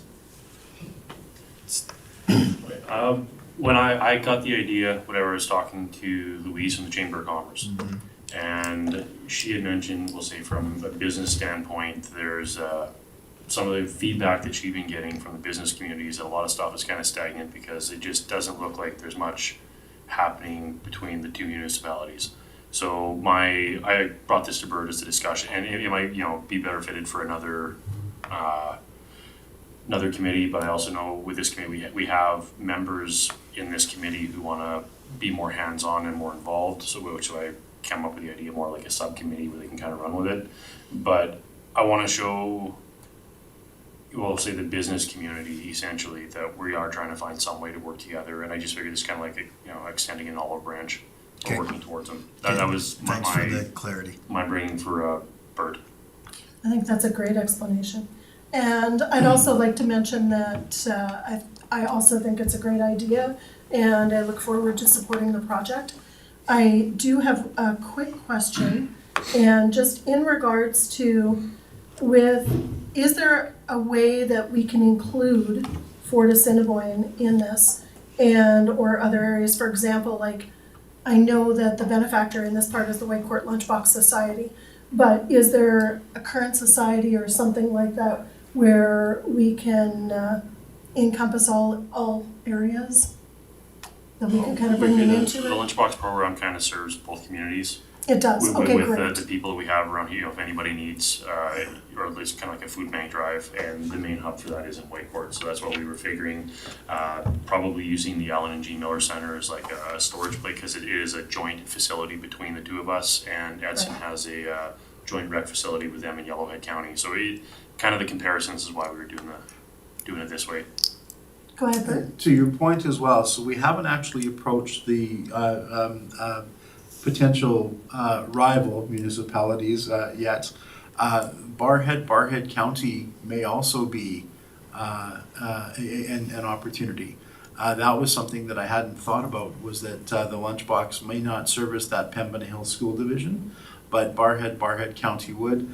Mayor Thorpe, Lac St. Anne County as well, that may be a better tie for that Anselmo area. So it was just, as we were having our discussion, that was sort of where our brains went, was Edson and Yellowhead, but maybe there are better partners or additional partners. And part of it is, I realize we gotta start somewhere, we're already late into October. So maybe part of it is the wish list is, doing a great successful event and putting the energy behind this event, and then looking at scaling that event to other jurisdictions in future years, so. Okay, is there any other conversation on this? Awesome. Then I'd look for a motion to, So the recommendation and the recommendation comes from the idea that if we establish a subcommittee, that can be a little bit more of a hands-on working group. And at this point in time, through our budget, as we have things identified, we do have a little bit of advertising money that's there, but we also have some honorarium for the committee, that if we did have committee members involved and doing more of the hands-on, we can take a look at that part of it as well. go ahead, Alan. So has the town of Whitecourt been approached with the idea? I had on September 30th a just kind of conversation with Tara and Serena, and this was kind of something they talked about, or whatever, maybe trying to find a way to do or something. Just kind of like a fun competition between the municipalities. Conversations with Bert was, maybe make it more grand spec, something where instead of looking like we're competing with it, for the general cause, but working with the town, competing against somebody else. So what I'm wondering is, just from a process point of view, like maybe the motion should be directing to have communication with the town of Whitecourt before we set up a subcommittee. Because we set up a subcommittee, who's the point of contact? How does that contact go forward? So I would think we'd want Bert to reach out to Rhonda maybe, or we'd want you to reach out to Tom and see if there's interest. If there's interest, then we can form a subcommittee and work together. And I also have a question in regard to that. Is it possible for us to form a subcommittee? Because I totally agree with you. You know, it's kind of putting the cart before, or the cart before the horse. That being said, can we fire up a subcommittee without having another ECDEV meeting? Because then the question becomes, you know, if we can do that and get that in alignment, then having the subcommittee as the next step. Yeah, I'm not the terms of reference guy, but I don't think there's anything stopping us from creating a subcommittee. So just to, if we make a bit of a change to the recommendation, so leave the recommendation as is and just simply add the phrase with the reaching out to all parties to determine interest. Perfect, yeah. Okay, Sounds good. excellent. Did you make that motion, Shelley? Nope. Awesome. Okay, so we have a motion on the floor. Is there any further discussion on this motion? Who So I have that motion by Shelley, was that correct? I asked, she said no. You want me to make it? Is that what you were getting at? Yeah. Okay, I'll make the motion. That we do the recommendation as written with the addendum that you had. Awesome. Thank you, Shelley. Okay, so we have a motion on the floor. Is there any further discussion? I don't see anything. I'll call the question. All in favor? And I have Kristen. Little slow That is picking it up. passed. Thank you, Reeve Kush, and I think that's going to be an excellent, excellent way to bring in the holiday season. Thank you. Hate to step out, but Mr. Franklin's I knew you needed to, so. Yes. talk before we get to the barbecue, so. Okay, and then, Bert, if you're ready, if we can go right into the work plan updates. Yes, so going back then to work plan. I have attached the action items list. The Growth Alberta Focus Group summary notes, that was the meeting that I had mentioned a bit earlier after the last Growth Alberta meeting. We did have a full kind of stakeholder session to talk about and to identify how to engage and grow the Breeda membership, and Councillor Kulkin also attended that, so he may have some things to add. We also have coming up the October Mayor Thorpe BSN invitation poster was attached. In regards to the items, the events themselves are all there. The Invest Alberta Regional Investment Initiative I thought was very successful. We ended up with more relationship building happening with Invest Alberta, and with understanding they've now been in operation about 18 months. And so through the course of that time, of course, they've been learning. And one of the most interesting pieces I think that was presented there was they put forward, here's the top 5 or 6 things we're looking for when we have a company say, hey, we would like to invest or we have a project. Here's some of the criteria now that they'll vet that against to determine, okay, does this look like it's a fit? Does it look like it's a chance of high success? Or is it maybe a bit of a lower priority item? And so a couple of the things on there were, has that company done previous expansion before? Number one. Number two, and I think one of the most important things, are they fully capitalized? Do they have the money in the bank right now to fund exactly what they want to do? Is there a fit around the clusters? There's a couple of other things that were all on that list. So it was really interesting to see how Invest Alberta as a partner and as a resource for us has grown.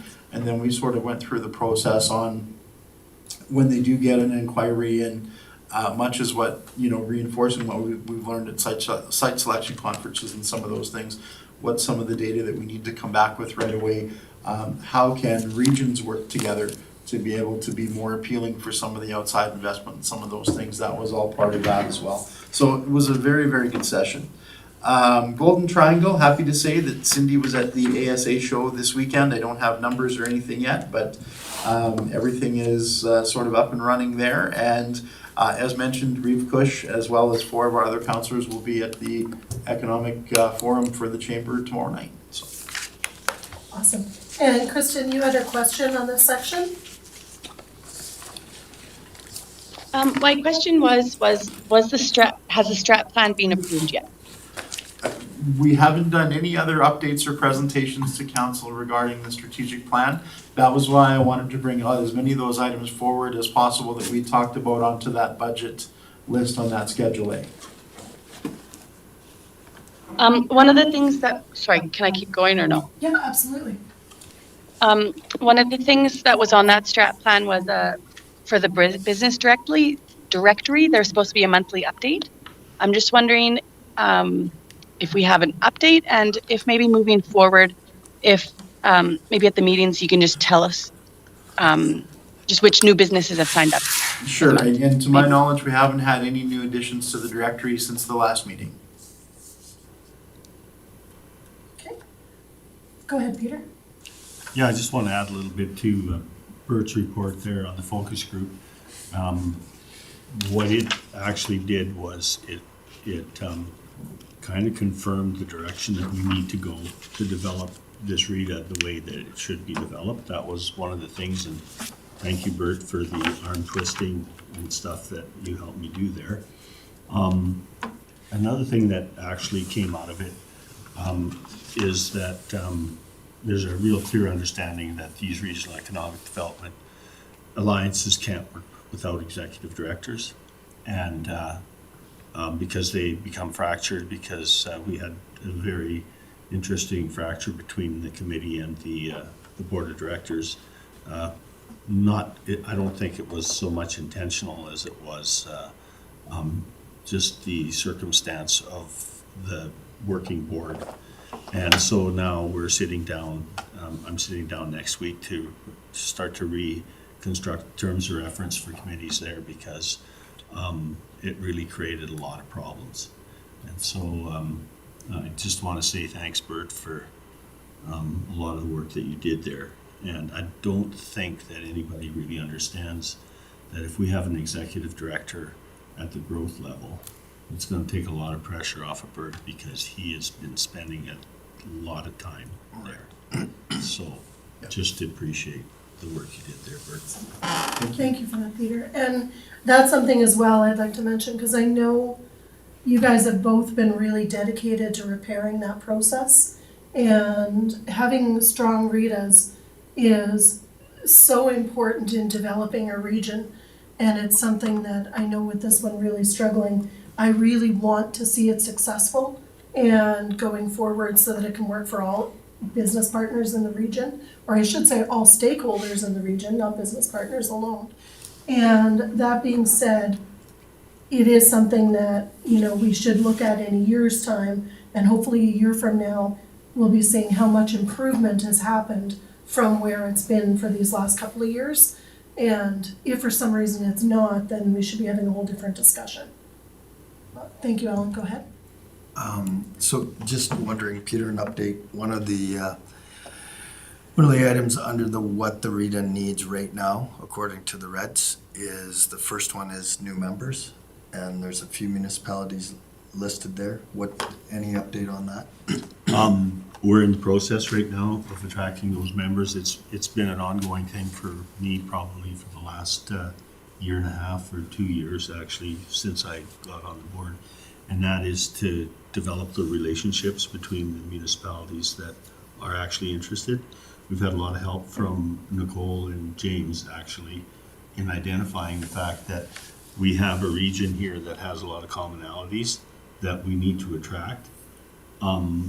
And I guess the initial steps that we're taking now, which will be happening in November, is now we're going to start, we have an ability with the consultants on board to invite these municipalities to the table and change the narrative. And that's been a big step. You're using a consultant for those? Yeah, we have two people that are going to facilitate that process. So the members of ClearThink that did the stakeholder session will be the ones that will be doing some of the outreach. What is very positive is we've had interest from a number of municipalities, and we've got a number of municipalities within the area that have renewed economic development programs with different staff and different people around the table. And so there is, I think, some very fertile ground that Who knows what the end number will be, but we should hopefully be able to see something positive happening on the recruitment side. So is the province giving you a deadline? Because it, No. no. Okay. I don't, not, it's not a clear deadline. The point is that the province has, in their economic development strategy, designated that where they're going to do their work is through the REITs. So the municipalities, most of the municipalities, even some of those that left us, didn't understand that that is where, there was no education that says that that is where you need to put your energy in, because regional economic development is going to be the part that we're going to support. And unfortunately, because of some of the lack of education at the council level, councils have decided to opt out because they didn't see, probably justifiably, didn't see that the growth or some of the other organizations were doing their job. And now it's a little bit of a different story, because now the province is saying, if you guys want to have economic development happen, you're going to have to be involved in a regional strategy. And I think that's kind of what it looks like, Bert. And so education, that was one of the big things that came up, is this one of our primary goals as this growth, the only one that's doing it, is going to educate some of these municipalities and saying, hey guys, we want you in the fold. And the reason we want you in the fold, because the region is going to benefit from it, and you will as well. It's not about county boundaries, it's about the region. It's a region. Exactly. Awesome message. Is there any other discussion about the work plan updates? Nope, with that, I'll entertain a motion. Move that the Economic Development Committee accepts the work plan updates and action items as info.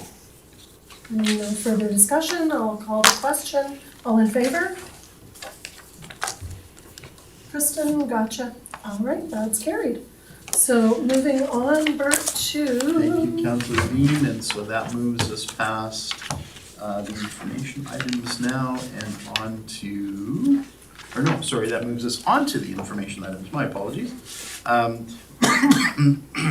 So with the information items, the standard reviews and that sort of thing are there. The two incredibly exciting things for our region that are on under the major project updates are the Moraine Power Project did receive 100%, yes, federal government signed, stamped, sealed, and delivered, that they do not need to go through the federal process. So that was one of the big unknowns with the project. So very happy to see that happening. And with that, that also means, and Kyle had kind of referred to it a bit earlier, we know that the Moraine Power Plant and the Vault 4401 are going to move together to hit their milestones in lockstep together. So it keeps everything on track, but good news and good updates on those two projects. And I know Reeve Cush was here, he had a chance to attend the event. I think Councillor Burrows had gone as well. But they had the turning of the key for the Caps-Kiera pipeline. So that was built and worked its way through our area, but it is now open and flowing, and that is excellent news. That's one of those lines that Kyle talked about that's bringing natural gas from the Duvernay and parts further north back into that Northwest refinery and all points in Edmonton. So those were the main points of the update, I believe. Go ahead, Peter. Yeah, just to add to this, this is an update, but one of the things that I attended the carbon capture conference in Shelley. It would have been really good for you to be there, because that would have been Bruce and I were two fish out of water there. But we fortunately were able to sit with some engineers and some of the geo people. And one of the things that I think we should identify, maybe as an economic committee, is that some of those key conferences where we don't really think we need to be, and you find out that we should have been there. I think maybe if we could, Bert, make sure that you bring all of that information and give your viewpoint on that in the future, because I had no idea how important that was.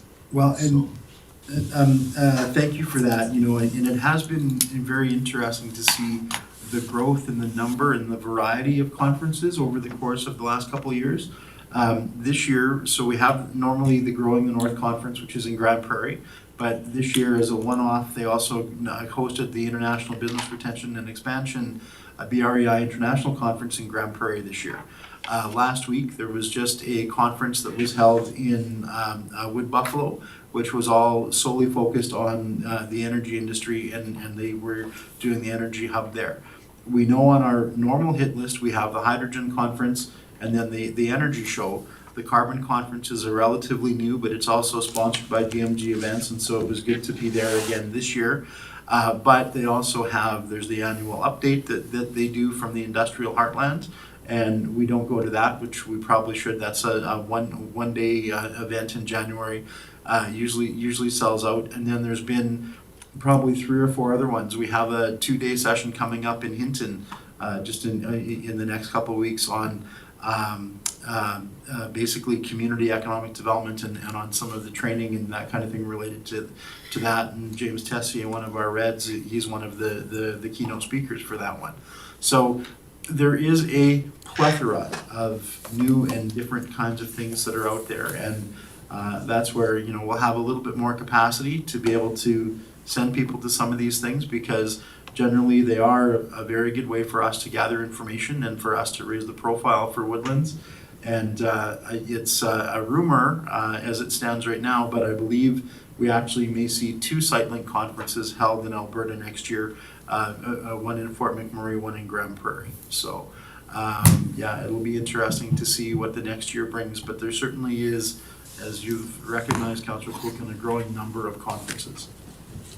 Awesome. And then under the information items, I just wanted to call attention for anybody to, as well as Bert included the Economic Development Tourism Report for Whitecourt that they had brought forward at the Chamber of Commerce meeting. So, and it has a wealth of good local information.